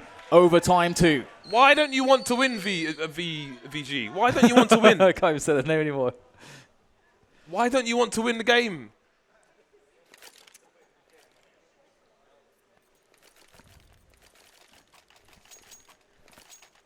Problems here, problems indeed, and is this a problem that they can remedy with a bit of a break here from the action? As we move into another overtime, we've got a quick bathroom break, I think. Yeah. All right, so we won't. While the headphones are off, we are not going to say anything about the game, but the crowd are definitely enjoying the madness, and madness is definitely the right word. The madness that we are witnessing here. I have not seen anything. I don't know. It's hard to talk about the game because we're all walking around, and I don't want to give anything away about the behaviors of either side. But this game should have ended a long time ago. Yeah, absolutely. A long time ago. Yeah, I think so. It's going to be interesting actually coming into it because obviously TyLoo now they're probably going to be feeling amazing, and it's kind of different because at the end of the first game, it was close, but it felt like TyLoo were coming back. It always feels like TyLoo are getting warmer and they're kind of working out the situation as time goes on because they started off with a struggle, basically. And it was pretty amazing that they got to the overtime situation. And again, it seems like TyLoo started off with a struggle, and then once again, they've had this resurgence and they bring it back to another overtime. Surely they're going to be feeling great going into the next overtime. It's not like they're bringing it back though. it's like there's a big, what do you call those, like tandem bicycles, right? There's a tandem bicycle with 5 seats, and VG are just cycling off a cliff every round. That's how I see it. I don't see it as TyLoo bringing people back. I see it as VG riding a tandem bicycle off the side of a cliff onto some very sharp rocks, round after round. Yeah, it's been very problematic. Yeah, hopefully we get to see some adjustments moving into the next overtime. And also, like having the break, the bathroom break that they're having right now is going to give them some time to calm down and relax a little bit. Because also, it's a little bit tilting, I think. I hope they. I'm not going to BBM. I'm not going to say that.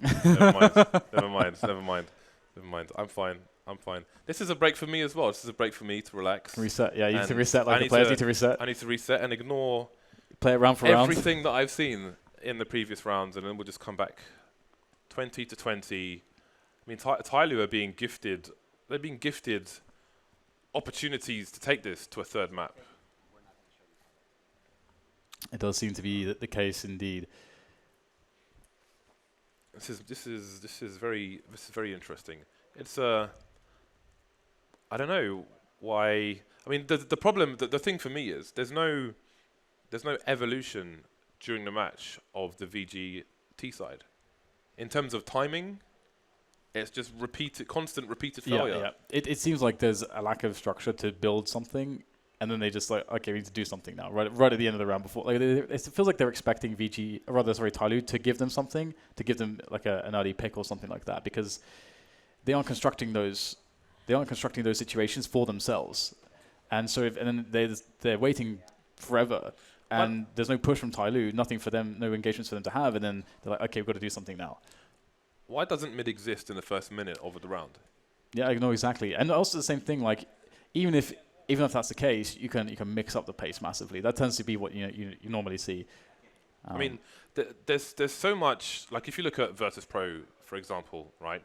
They'll put people in mid, and maybe, I want to say, Snacks will go over towards the box by the vent, and he'll throw smoke towards the top of short, or highway, if you will. Yep. So the players on A, they have, I mean, both these sides are abandoning Right. the middle area, right? It's So interesting you can deny information to the players on A. You can reduce the areas that they can hide on the site because they don't know what lies behind that smoke once it disappears. Earlier on there were rounds where mid would be taken, there'd be smokes in Z connector, but then people would not be doing much, and the smoke disappears, and CTs peek behind the smoke and then pick people off, and all kind of madness it's like cool that. as well because like the points you were talking about regarding B and the lack of solo players in B, like Get Right, for example, is like one of the best players, maybe the best player in the world at making solo plays towards B.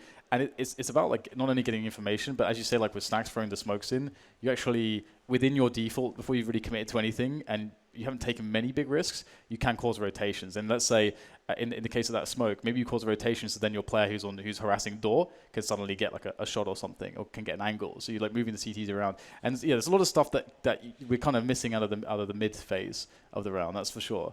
That is for sure. I mean, it's maybe the largest open area in the map, and it's just being ignored for the most part. And again, so much passiveness towards B. It's almost a waste of a player there because they're not causing the CTs any problems in that position. They're not trying to get any picks, which I mean, on your own maybe that's too risky, but they're not even using grenades to suggest a play towards that area. There's just you might as well start with 4 people. Well, James, we can quickly get the thoughts of our analysts as we're having a little bit of downtime here. So guys, we've had a crazy game. What's some of your thoughts? I can follow up on your comments on cutting corners and whatnot. I have first-hand experience, playing this game a few times, right? In high-pressure situations, it's very normal for people to get bottled, like they for tunnel vision, like kind of forget about little details we've already agreed on, things that should be back in their head. As an example, when we still had Inferno, the old version, we had a certain protocol on how do we approach Taking Banana in 3D Max. We had certain Molotovs we would throw, certain flashes we would throw, and who would throw them, and kind of have a specific approach to it. But there was this one game against Titan, I remember we were up pretty heavily, and 2 times in a row, my teammates totally forgot about that protocol. They were just tunnel visioning their way towards the sandbags and got wrecked twice because of it, and basically lost the game because of it. So it's very, very common for players to, when they start stressing, they just kind of forget about things like that. It's very unfortunate, but the same things we've seen here, like the TyLoo, first of all, going for a B execute, they kind of forget they had Molotovs. It seemed like they could have Molotov back at B, headshot angle, so many angles they could have cleared off just by using Molotovs and getting into the bomb site, make it a lot easier for themselves. The same with VG. I mean, them just running into the bomb sites. I think that metaphor you threw out there of them just running off cliffs. I think that was pretty good. I think that was spot on. Yeah, it's been remarkable how poor T sides have been in this matchup so far. It's actually been they're trying to hit a new standard, hit a new. I guess it's a new low, but.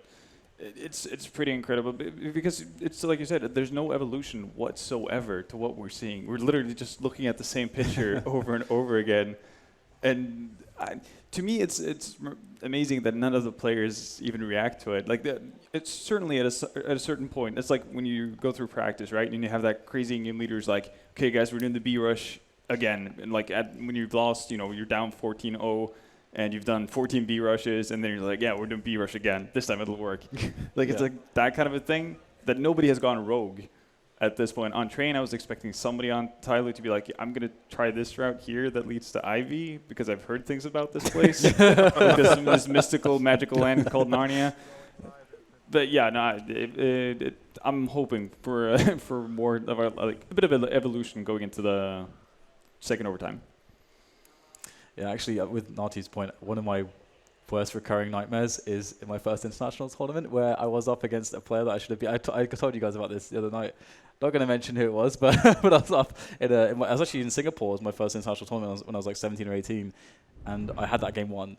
And then this fog hit me, and I just gave it all away. But it looks like we're back into the game now, guys. So enough of the old stories of my failures, and let's see if we can have success here for VG or perhaps TyLoo. So a flashbang has been deployed. Bearing in mind this is 16k, everyone. Okay, there's a smoke. That's what I was looking for. The smoke to force the players away from the angle. We have progress. We've been looking for this for 40 rounds, and we've finally seen it. So you can bounce a Molotov off that corner to force Mo from this position. That's part of the process here. This is like standard stuff on Cash. You throw it off the corner, so it's essentially as safe as it can be. Nobody needs to face Mo here. 4 players have Molotovs. Throw it off the corner, then throw a flash behind it, and you're donezo. Oh my goodness, in goes another kill there. A trade finally though, as TyLoo looking pretty strong coming into this one, and they just shut it down. It's like they were stuck in the mud there, VG Gaming. They couldn't get the push going, and they had TyLoo had plenty of time to rotate as well, and that would be an easy round pickup for TyLoo there. I love that the auto sniper is just out immediately from Mo. That's awesome to see. And the somebody on the AWP has been successful so far for them. Yeah, there's as Vendetta was saying, there's a very clear weakness, and I don't know if it's lack of experience or lack of study on Cash, because as we said, these are one-man grenades. I could take B checkers on my own with a full set of grenades, and they are unable to do it with 5 players. And that is a big problem. Advent on a P90, which is reasonable since the whole team is here, and it looks like they're going to go for another rush. Again, DD, if he's going to face B, he needs to crouch. But he's going to hold the off angle, so that's fine. He's got a teammate in for support as well. What is your play, VG? Well, it looks like it's going to be B. They're just walking everyone into B. It's basically the same round as before. But this time they get a bit deeper because there's no immediate challenge because of that single smoke, and the kills go the way of VG Gaming to begin with. But in comes Mo with the auto sniper. That is painful for Savage right now as we go into the 3 versus 3. And there's plenty of time here for TyLoo to mount this retake. They don't have much in the way of grenades, but the singular incendiary is going to be worth its weight in gold. Right then, let's see what the approach is here for the CT side. Attacker is around the vent, trying to clear certain areas out, but Zerkin will just come and rip his face off. Fancy and Captain coming in from Mo coming in from the CT side.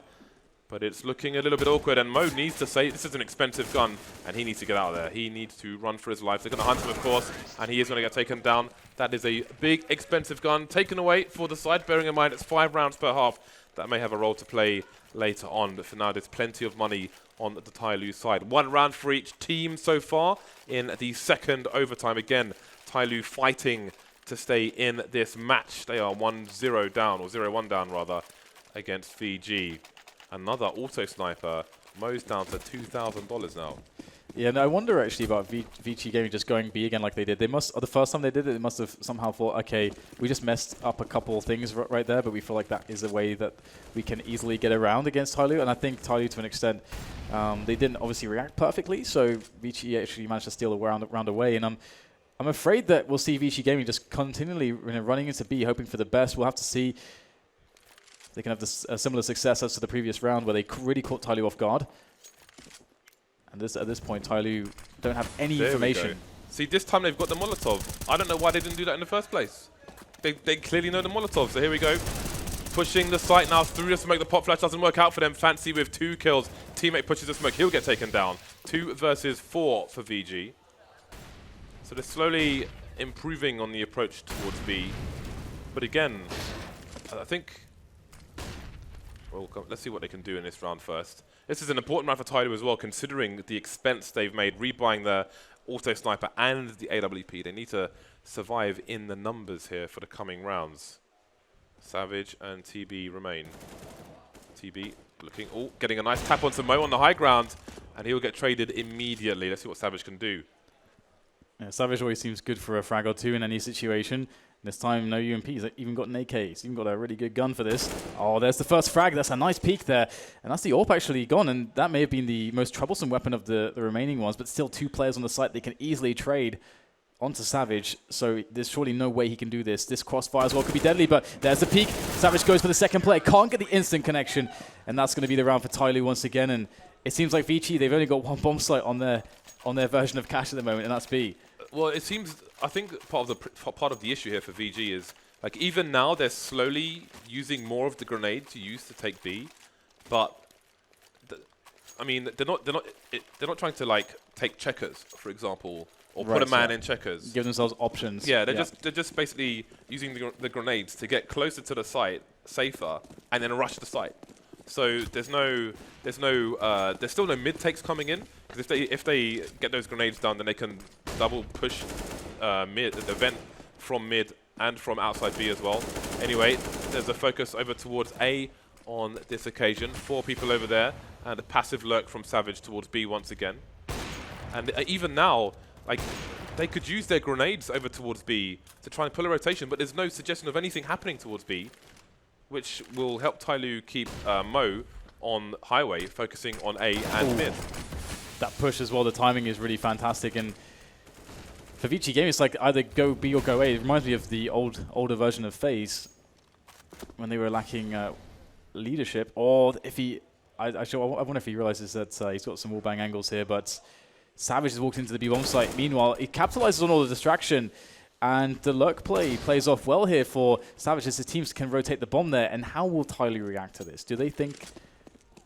I mean, they need to get someone over there, and that is going to be Fancy to check and see what's going on. But has he got any idea where the player on the B-bomb site actually is right now? That's a big problem here for TyLoo. This is the kind of play we need for VG. Raising question marks to TyLoo. Is it A? Is it B? We're not sure where to put our men. We're going to gamble and have less of a strong defense because we're spread across 2 different sites. Kill comes in, that's going to slow things down. Fancy pushing through headshot. Love YY's going to get taken down in the meantime. Attacker now around the bomb. 2 plays to deal with. There goes Savage. Can he hold things down here? Showking will fall as well. TyLoo, 2 rounds to the good. It really looks like TyLoo are going to be bringing this one back here. VG Gaming giving them a lot of chances in this map of Cash so far. However, only 2 rounds ahead are they at the moment, and it's only the first half of the second overtime, so it is still anybody's to take, although the money is starting to dwindle for VG Gaming. But that said, it is the last round, of course, so they should be fine for the full buy. Yeah, well, that said, we're going to have a UMP on Advent, but they have money to give him an AK, I'm pretty sure. They do, indeed. So I'm not sure why he's playing with an UMP. That makes absolutely 0 sense. He can just have an AK. He can just have any rifle he wants. Maybe he's just holding it for Savage, in case Savage wants to pick it up later on. Maybe now, I mean, even though VG lost the previous round, at least there was improvement. But, of course, they don't want to lose the map. But we're finally seeing some progress in their approach, so that makes me happy.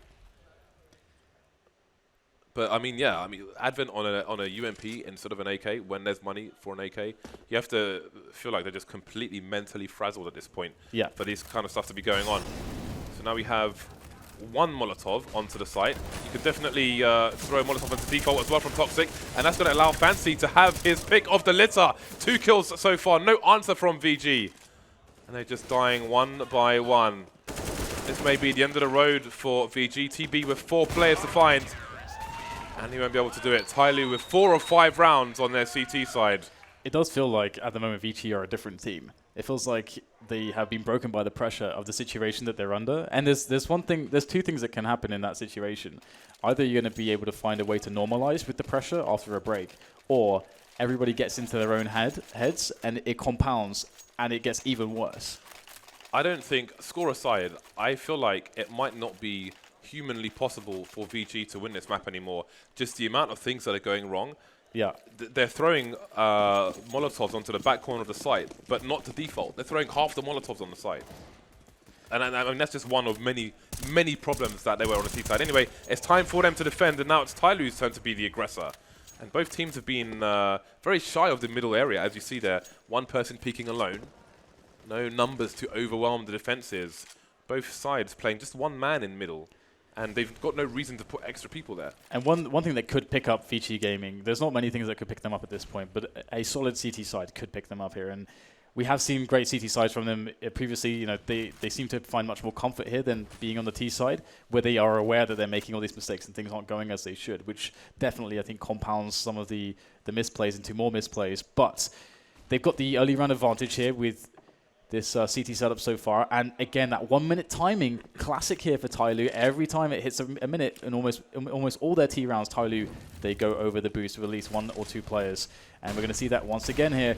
And you can see the good Molotovs into, I think that's actually a miss Molotov deep into the vent, but they'll remedy that situation. They'll take middle, and they've got 45 seconds left to play with. And Vici don't know what they're going to do. Is it going to be A or B? Vici do not have a forward player in B storage or in A main. I think they did actually just check A main very quickly, so I think they're going to start rotating towards B.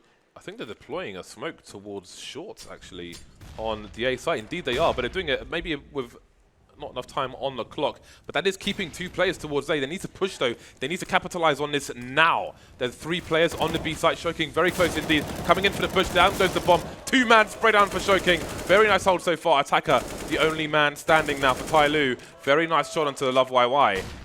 2 more players to find, but he's got to plant the bomb. 8 seconds, he's got no choice. He has to commit to this. He's actually got a chance, maybe. Oh, I can't get his gun out in time. Advent picks up the round, and yeah, interesting stuff. And I think VG Gaming did indeed get a quick peek into A main to get the information that after they lost mid, that it was very likely that the B play was going to be coming in, and they started to shift down 1 extra player. They had 3 on the site. Oh, did I just see an M249 or a negative? On what? CT spawn? On T spawn. T spawn. Yes, there is an M249 on the floor. Oops. I know Threat would love to wield that. Yeah, Threat, it can clutch for days with that. So TyLoo are doing a lot of things that we said that neither team was doing. But again, they're still waiting for 1 minute to pass before they do that. I mean, if they do that stuff with more time on the clock, then maybe the plays will be stronger, especially with the smoke going up towards short and so on and so forth. But this progress stand, we have evolved from fish to humans. That's a big leap in the evolutionary chain. It's a big leap. Well, it was pretty basic before that. That's true. That is true.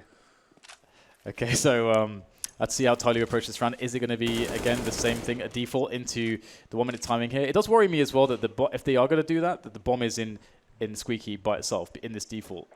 Like one of the lurkers potentially has the bomb, especially as most of the team is towards B at the moment. If there was a door push, they would just instantly lose the rounds, basically, if the bomb would go down.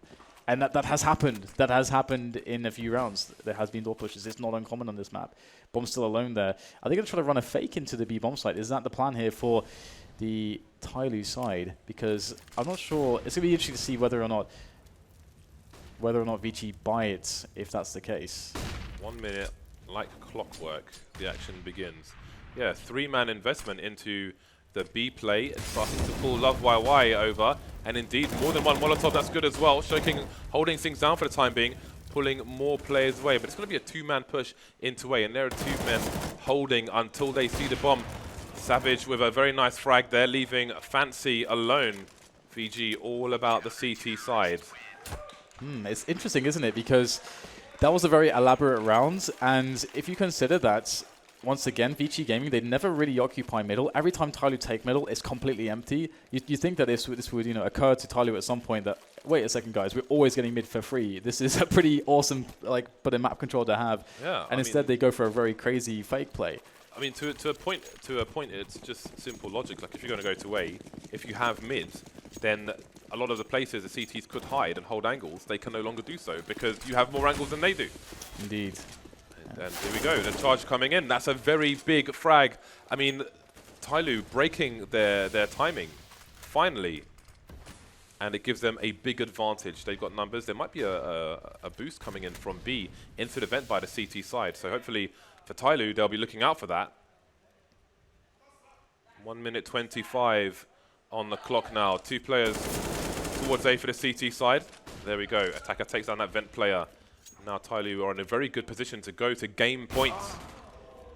And that's going to secure this round for sure. And yeah, it's absolutely great pacing from TyLoo in this round. As you say, they completely play against what is the standard that they have conditioned VG to expect, which is nothing happens until 1 minute is left on the round. And also, I mean, it shows you the strength as well. That if the CTs are half-heartedly holding mid, they have to just give it up because there's no way they can almost ever trade effectively unless you have a very good AWPer who's in the position to get the quick frag and then fall back. And that's not the case here for VG Gaming. So free kill for TyLoo. They didn't even have to rush that round. They could have just sat on middle and then waited for VG to push somewhere and then capitalize on that. There's lots of options for them once they have the mid. And so hope to see them going back to that as well into the following rounds. If maybe there might be just one more because they, as you say, they're on game point here. 2 game points for TyLoo. 2 chances to bring this to yet more overtime for VG. Definitely the CT is their stronger side.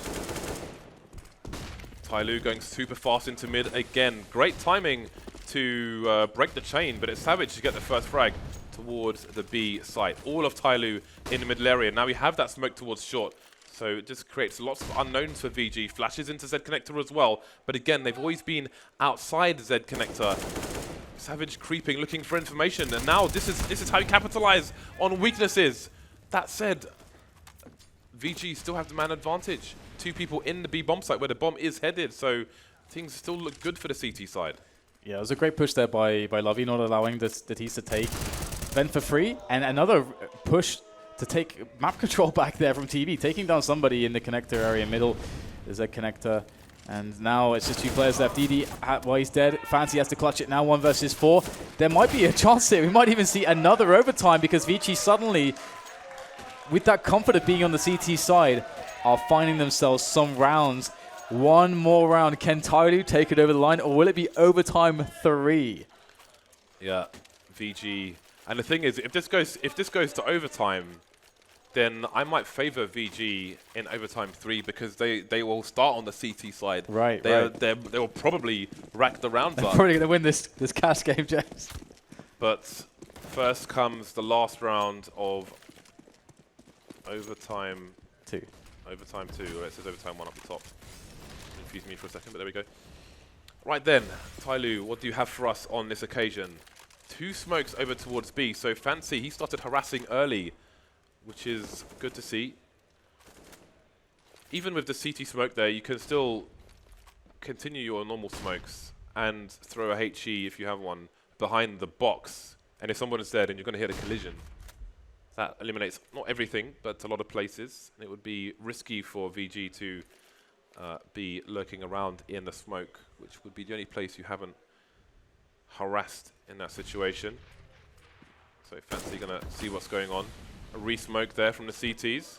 But again, if you take middle, then it makes it very hard and risky for VG to put people in the vent area, but they will shy away from it on this occasion, although there has been a good fight from VG, so now they've given TyLoo a reason to be a bit scared of going towards mid.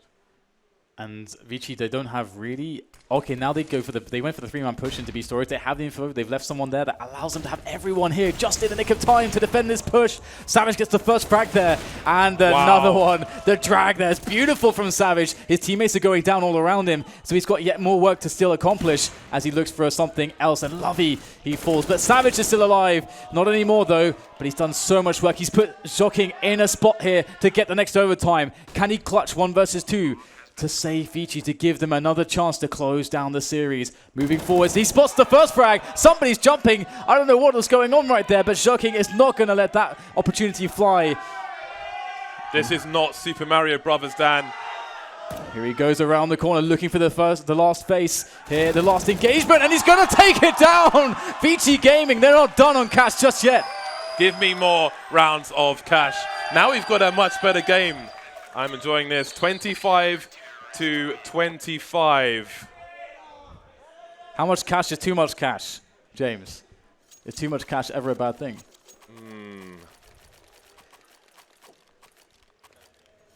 Crowd getting very vocal towards the end there. One can only imagine what was being said.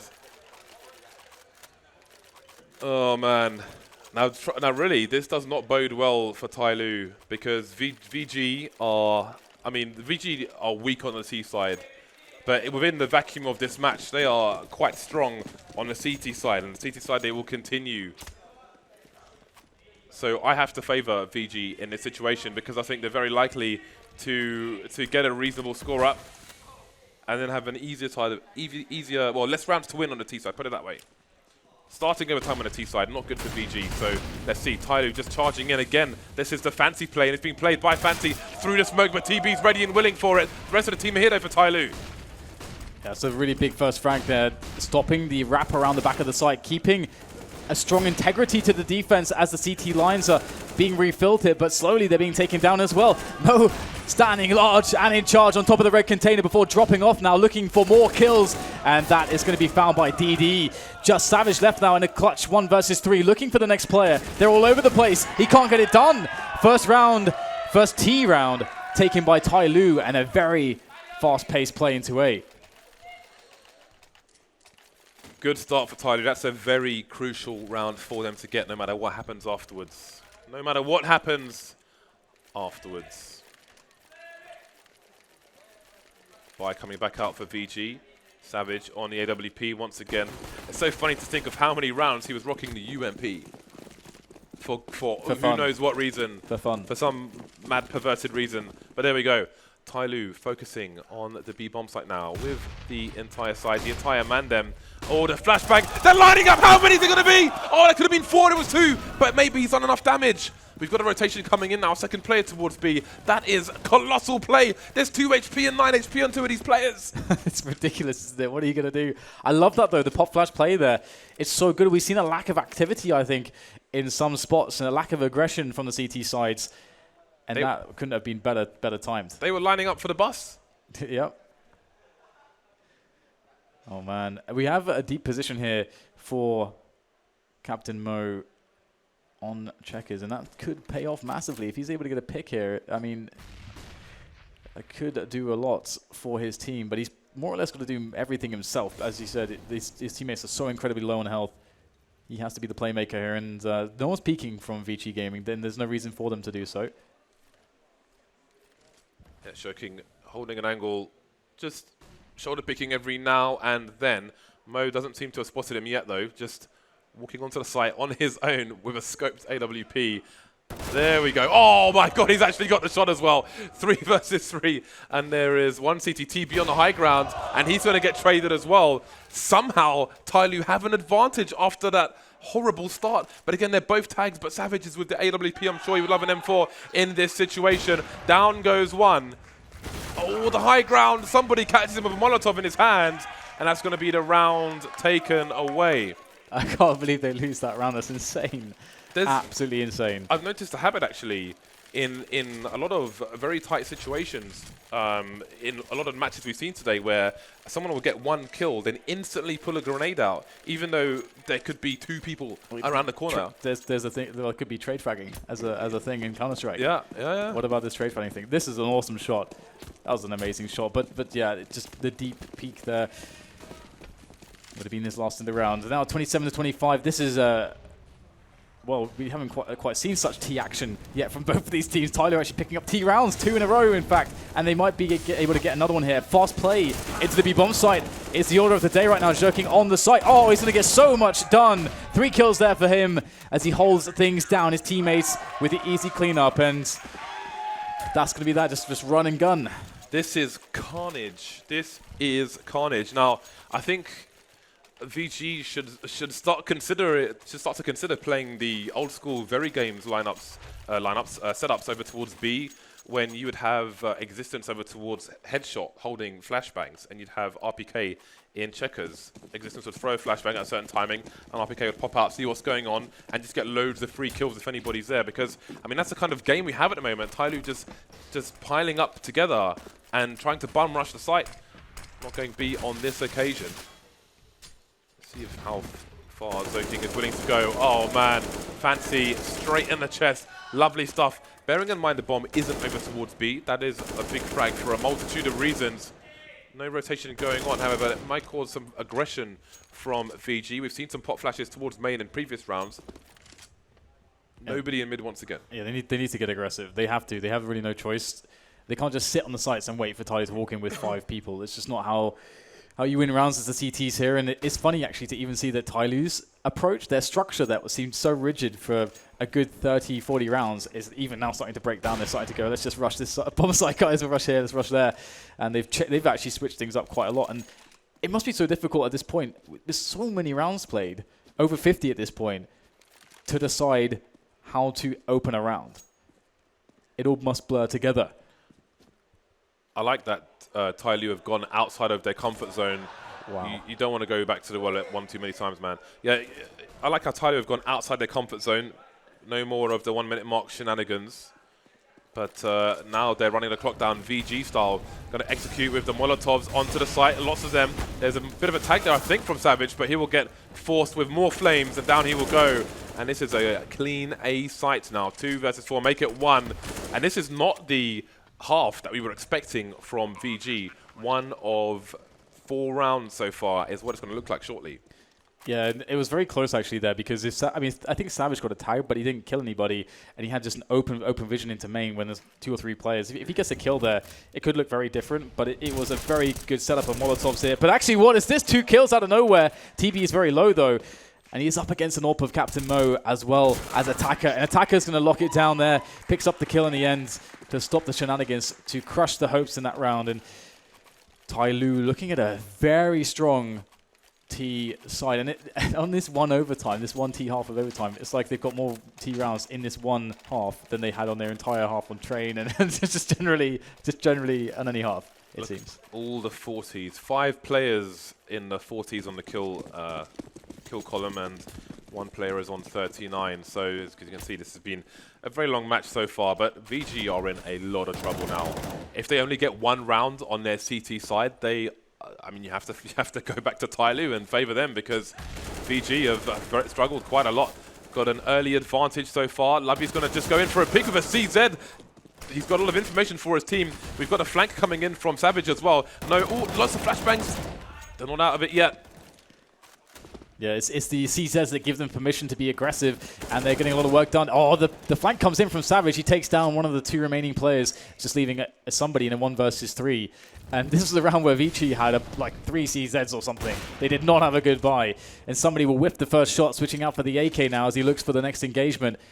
What are Vici going to give him, though, as he goes for the pop flash play in? Looking for the headshot. Gets actually a dink there, I think, through the wooden panel, but no kill for him just yet. And flash and finish from Shocking, and actually a very unlikely round 1 by Vici Gaming, but still, even though they got a couple rounds on the board, their T side looked so awful that it's very hard to see them taking this over the line.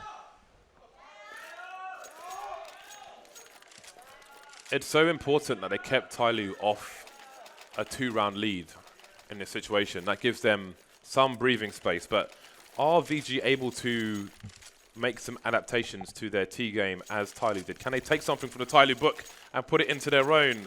Or have they run out of ink, pages, books, everything? Papyrus. Because we seem to be in the dark ages with these T sides. AWP onto both teams. So, VG, are you going to wait until 40 seconds and then run into a site in a 5 versus 5 situation? Or are you going to raise some questions as to where TyLoo should put their players? Again, VG have had a number of rounds where they've had no lurker towards B. This is another one. And we even saw adaptations from the TyLoo side. They had a player towards B shooting through smoke, throwing some flashbangs, throwing some smokes of his own. We've seen no such work from VG. And again, they seem to just be back in Old Faithful, which isn't that reliable at all. It does come down as well to maybe, in all the times they played TyLoo on Cash before, maybe the last time they played them, TyLoo had a very aggressive CT side. That's also potentially the case, but we've played so many rounds at this point, and it's been so much wasted time for Vici that you would expect them to just have more standard developmental plays, because this opening is a kind of a read. It's a risk you're taking, and we can go back into that idea in a moment, because it does look like we are about to see an A push, and there's 4 players there for TyLoo. This is going to be very hard to break for Vici. They're doing exactly the same thing. Yep. Exactly the same thing. We've got no time.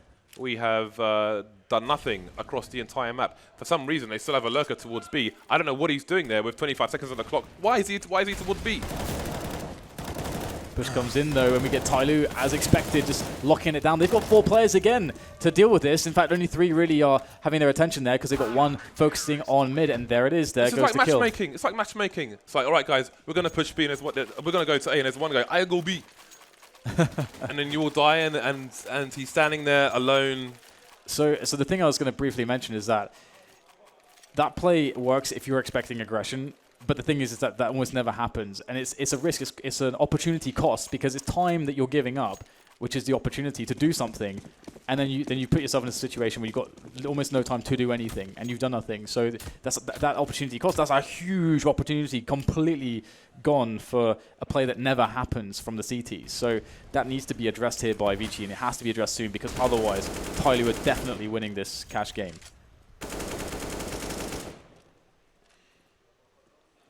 Are we going to see another round from VG where they wait for 30 seconds and then run into a site with nothing else done?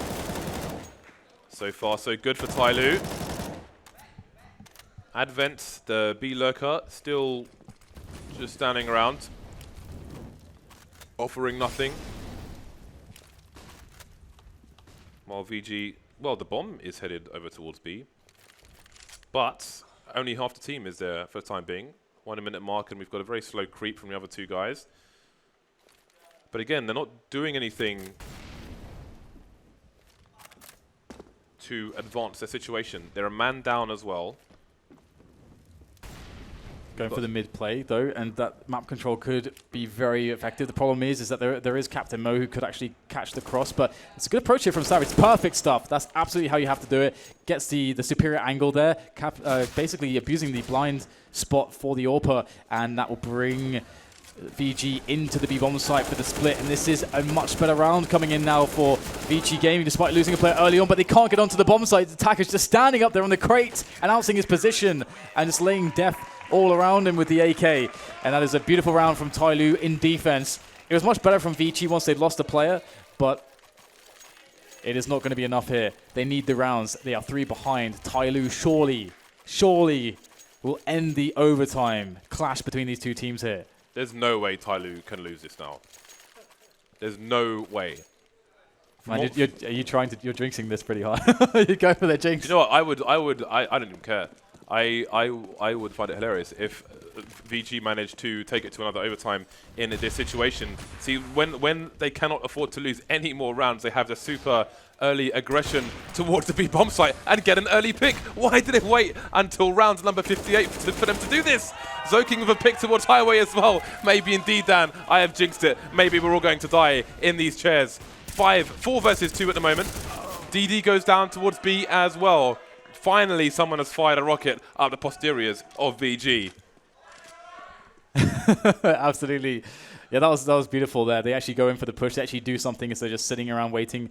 Again, they're just because the problem is you can't wait for the other team to make the mistake, and they should we should kind of plant the bomb right now and end the round. I feel like we're kind of moving ahead here, like they've already won the round, but there's always a chance here for somebody to get something out of this. There's one frag. The bomb still needs to be planted as he goes for this. He's got all the time in the world as well. Doesn't have any teammates, doesn't have any grenades, but he has a kit. He's got a hope. He's got an AK, goes for the drop.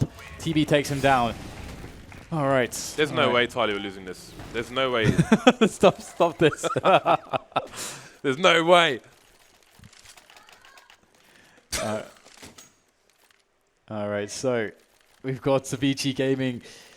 They've just recently found some success with a quick push into B, finding a fast pick, and that is something that they've just been without. They've been without opportunity. They have lacked the ability to create opportunities early and into the mid-round to frag and to gain map control. And here is playing for the spawn. That could be a good opportunity. Misses the shot, but pushes into middle. This can be good here for Savage if he actually is able to get through the smoke, but I don't think that he will be able to in this instance. And we get the boost there as well for TyLoo. It's definitely been a boost that has helped them in the past. And VG are on their defaults again. And they're in this mode, James, where they're not actually doing anything just yet. The bomb is moving, though, towards A main. They have a player on B who's yet to create any presence whatsoever, just trying to catch aggression. But again, it's so rare to ever see that from TyLoo, and they have no cause to give it. So Molotovs towards Forklift will force one player from this position. Attacker still in a key role, though. Minutes on the clock, so it would be very unusual for VG to push with this timing. Savage, that is why mid is good, because there's less places to position yourself on A as the CTs. That said somebody with a 2K, never mind attacker on the high ground.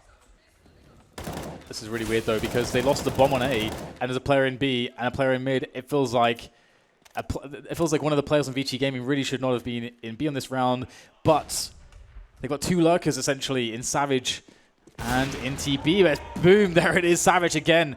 He will drag VG over the line here, kicking and screaming if he has to. He'll finally get taken down, and the round will be won by VG Gaming. And again, this is a weird round, because if you look at Savage, he pushed out in middle, right, by himself. And the reason is because TyLoo are playing a style where they don't push and they give up middle. So middle's always up for grabs. And again, the moment when Savage goes there, it's like, wait, I don't even need teammates to take this or flashes because there's no one here. I'm just going to get frags for free. There's no way TyLoo lose this game. There's no way. All right, so are you done? Are you quite finished? The death stares from the analyst desk. Making me very happy indeed. All right then, VG. My only fear is that they will regress. That's my only fear. I want to see learning. An evolution. Yes, I want to see learning. It's like teaching a robot, like you got Raspberry Pi and you just put in some new codes and like, oh, this is possible. I want to see this continue. We're birthing something. Maybe it's an octopus, I don't know. VG with 2 players towards Squeaky. And the crowds. That's awesome. That's an awesome pick. It is. But what are they going to do with the 2 players who are currently in Squeaky? That's kind of handicapping them. And indeed, they are regressing elsewhere. Love YY has just been holding the boost position. But again, TB just very, very passive. Could barely be more passive towards the B bomb site. 55 seconds left. This time, at least, they've got themselves an advantage. Yeah, I mean, at random somewhat though. I mean, having passivity right now is okay because you're expecting the CTs to go in aggression somewhere because they've lost a man. Now it's more likely for them to take an aggression, but they're not doing it so far, and they're just going to hold their ground. And again, as you said, having 2 guys in Squeaky for so long did mean that one player couldn't do anything for quite a long time in this round, but now they're actually going to go for 8. So it's actually going to be useful, and they're going to get the entries into this one. This is looking fantastic right now. It's just DD in a 1 versus 4. There's surely no way that TyLoo will win this round. So, in the words of Thorin, why not? There it is, and third overtime. A third overtime on Cash. And this is really interesting because who could possibly... Is this the 4th overtime? Oh my God, it's the 4th overtime, James. We've played 2 games of Cash. Look at the stress. Can you imagine? Goodness. Someone's going to lose this map. It's actually overtime 4. I didn't realize that. Maybe by coin flip. Should we flip a coin? But it's not just overtime 4, James. This is MR5 overtime 4. It is MR5 overtime 4. The thing is, I'm happy now. Because I'm happy because we're seeing evolution of both teams. They realize that they have to change their game. James, the player's got a bathroom break. Someone pass me a bucket. Because just leave. Because where's our bathroom break, James? Just leave. Just leave. All right, it's good. I could solo cast this. I'm all over this. No, I don't trust you. VG. You need supervision. So again, I want to see... There are 2 smokes towards B at least. I presume one of them has been deployed by TB. So there are some suggestions. That said, we've got DD around the vent area towards B. So with a smoke, a Molotov, that kind of thing, you know, you might pull more CTs in that direction. But TyLoo are non-believers. They're leaving 1 person B because they know VG are not going there. That's why you need to harass. You need to keep them asking those questions and put CTs where they shouldn't be based on what you're actually doing. But the fact that we're seeing them evolve and realize that they need to do more in order to win is good.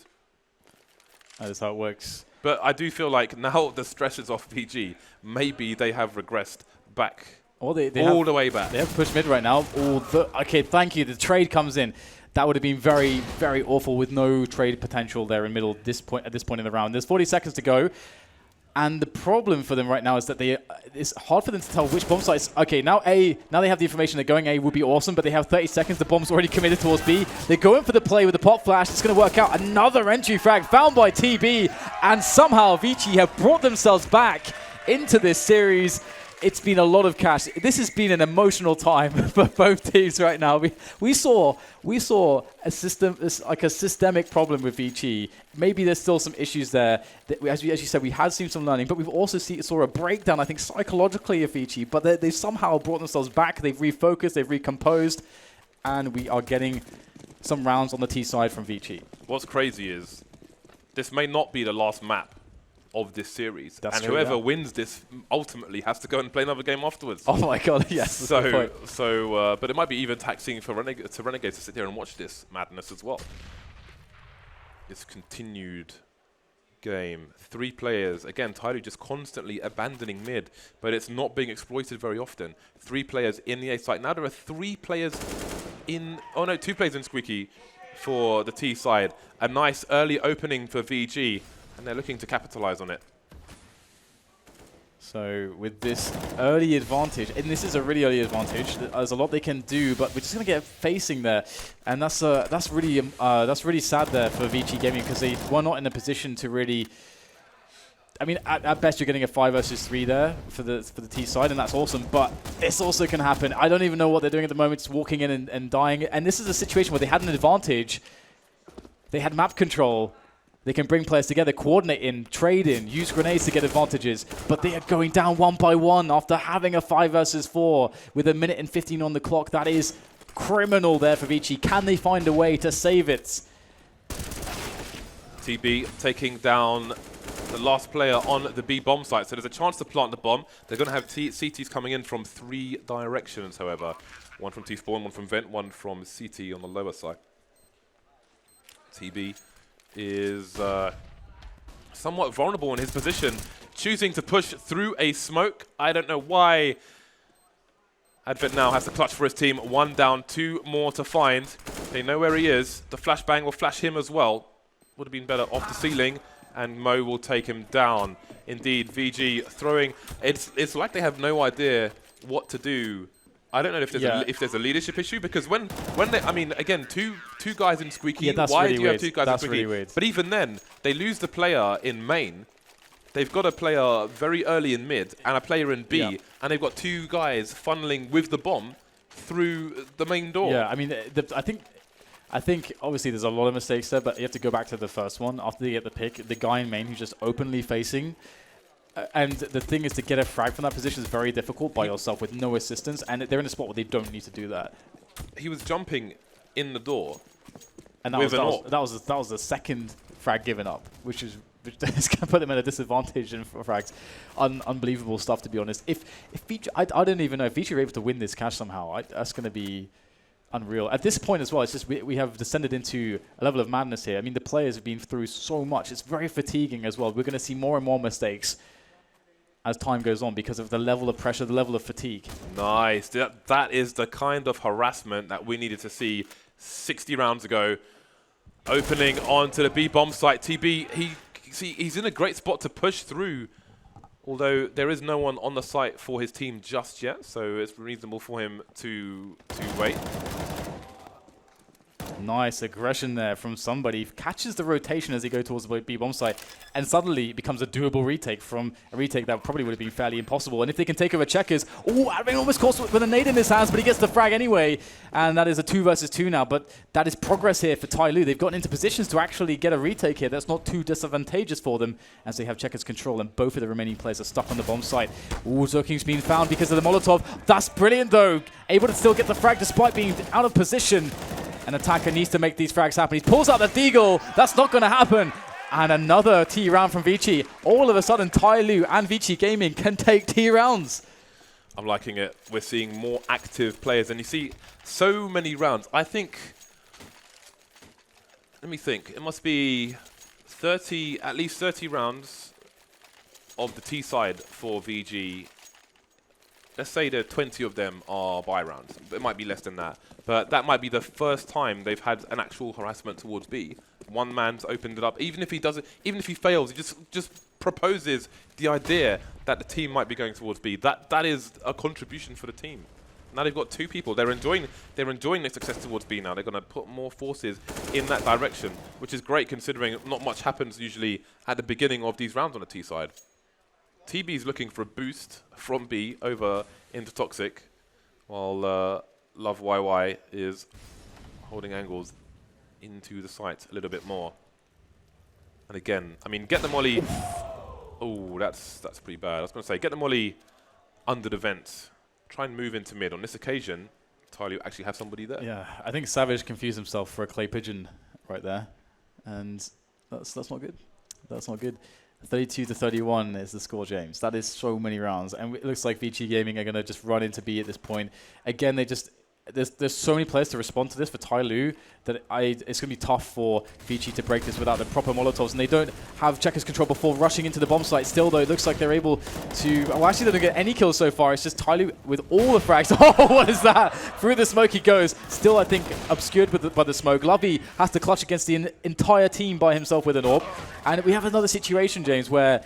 They rush into the B bomb site without Checkers control. I mean, if they just go into Checkers, they can throw the Molotovs onto the site, and when they smoke off CT, then they can isolate the two on the site, who now are out of position because of the Molotovs, and then they kill them, and then they take the bomb site, and then they plant the bomb, and then they play post-plant. That's the plan. But instead, they just ran in right there without I feel like sufficient preparation. I feel like the smoke on the boost spot is the one that the T's can throw from underneath the boost, which makes it harder for the AWPer to hold an angle. But I don't know if they're like using the mouse wheel to jump and it's just glitching out, or what's going on. But a player has been spotted. I think they could really do with a flashbang in the middle area, but there's no flash. He goes through the smoke and gets taken down. And indeed, yeah, the T's they've made some adjustments now.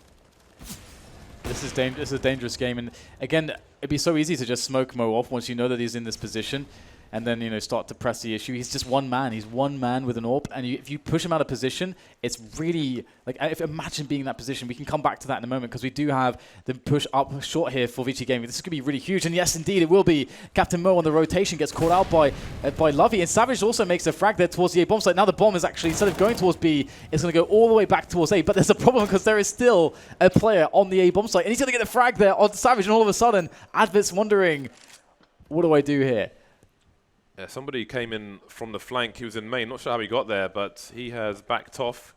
And Advent has no idea what is safe and what is unsafe in this situation. So now these rounds are getting really interesting. Is he going to have the pre-aim for all of the off angles? Not going to work out. Advent needs to charge. He can't take long because the CT is going to rotate. Nice jump just in case angles are being held. Both players coming from the car position now. Advent, has he got the cojones to do this? That smoke may leave a gap, but it's a very strong smoke, generally speaking, for the T's, and that gap might work out for him. What's the player? Can he get the spray? Oh, he stops firing the bullets, and the tracer will be enough. I think DD will just wait for the defuse while the AWP... Oh, there's an AWP right below his feet. There we go.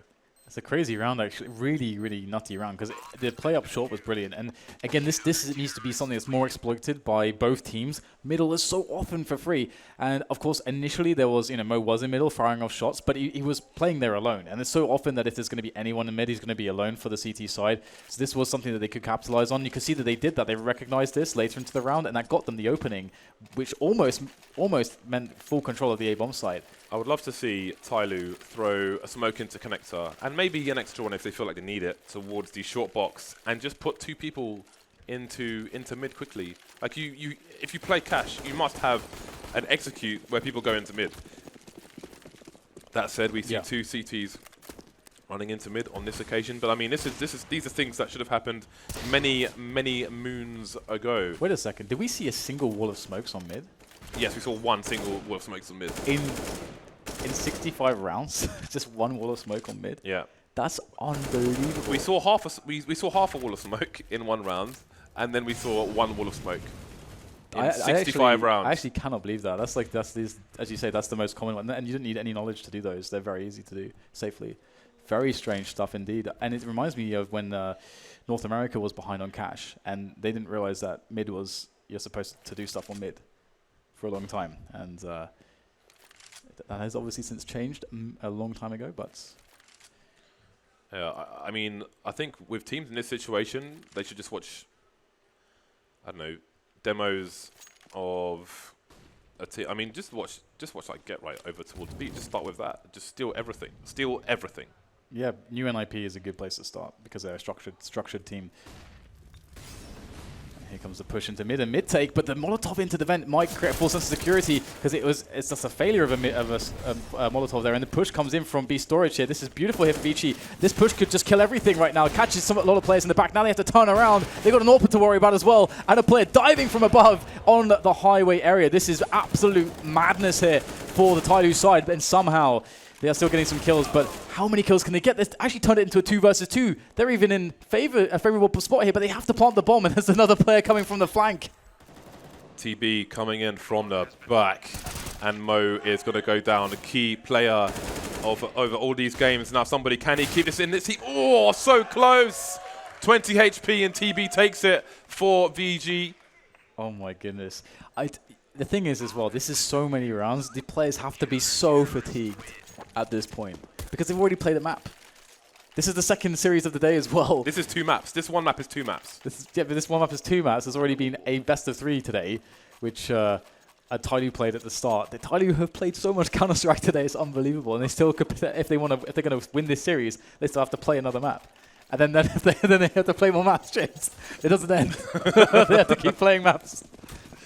All the maps. At least we have AWPs on the server. That took long enough as well. That took like 30 rounds. Yeah, it did, yeah. I forgot about the old days. The old days of regular time. Yeah.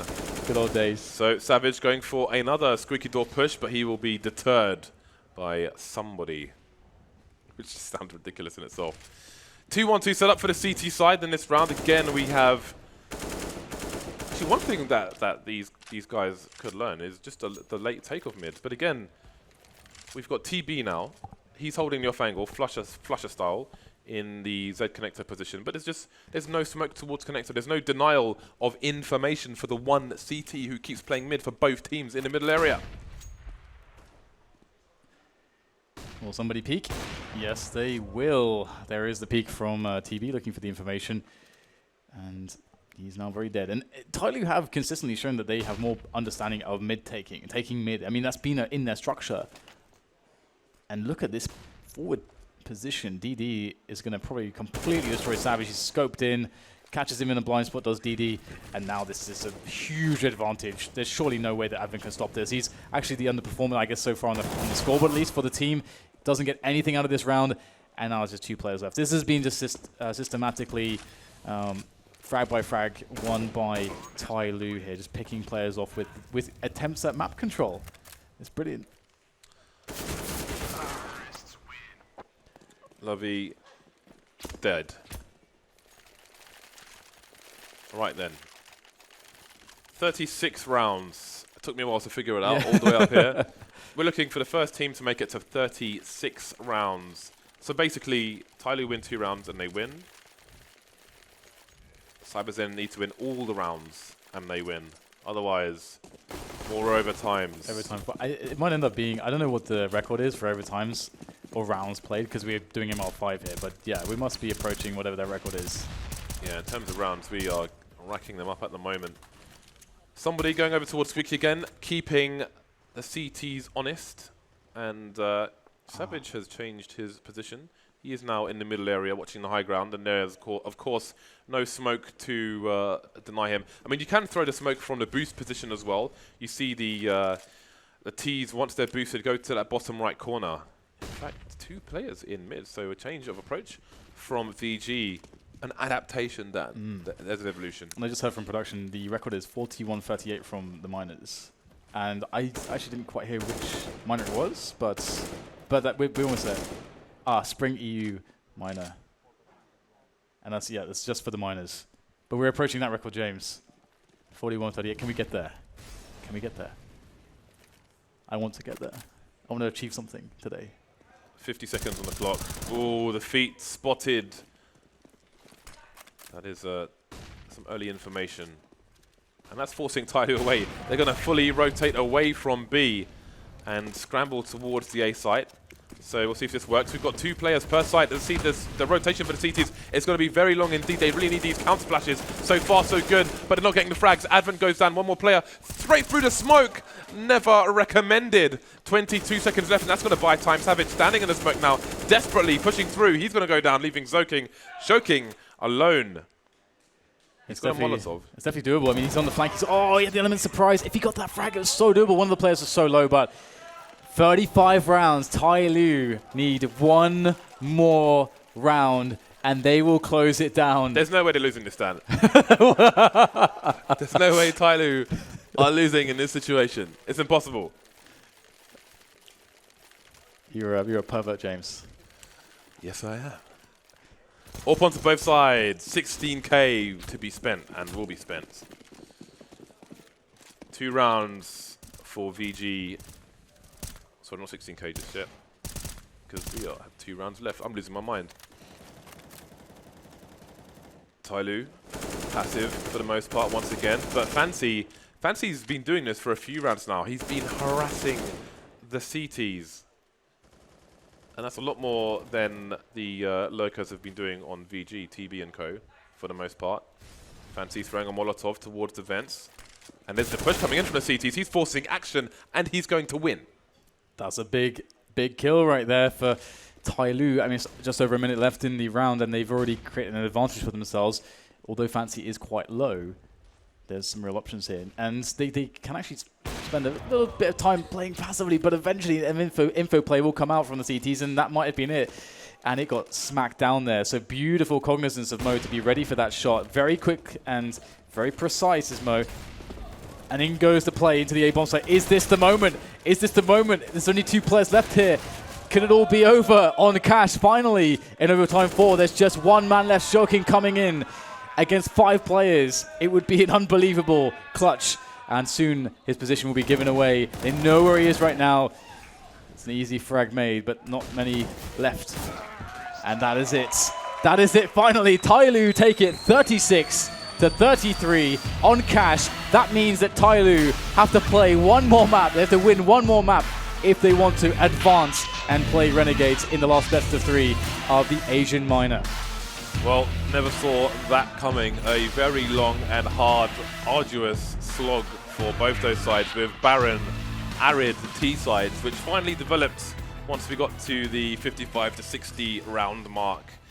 I don't even know what to say about that at this point. Indeed, and we have a lot of people here on the desk, just people now, who seem to be very impressed with the length of that match. And I'm just gonna stop talking now because I'm gonna go to the bathroom very soon. I think the saying goes, the definition of insanity is doing the same thing over and over and expecting different results. Why did it take them 50 some odd rounds to just go a little earlier as tees into stuff? Crazy. Go to the bathroom, gentlemen. We're not even going to talk to you guys.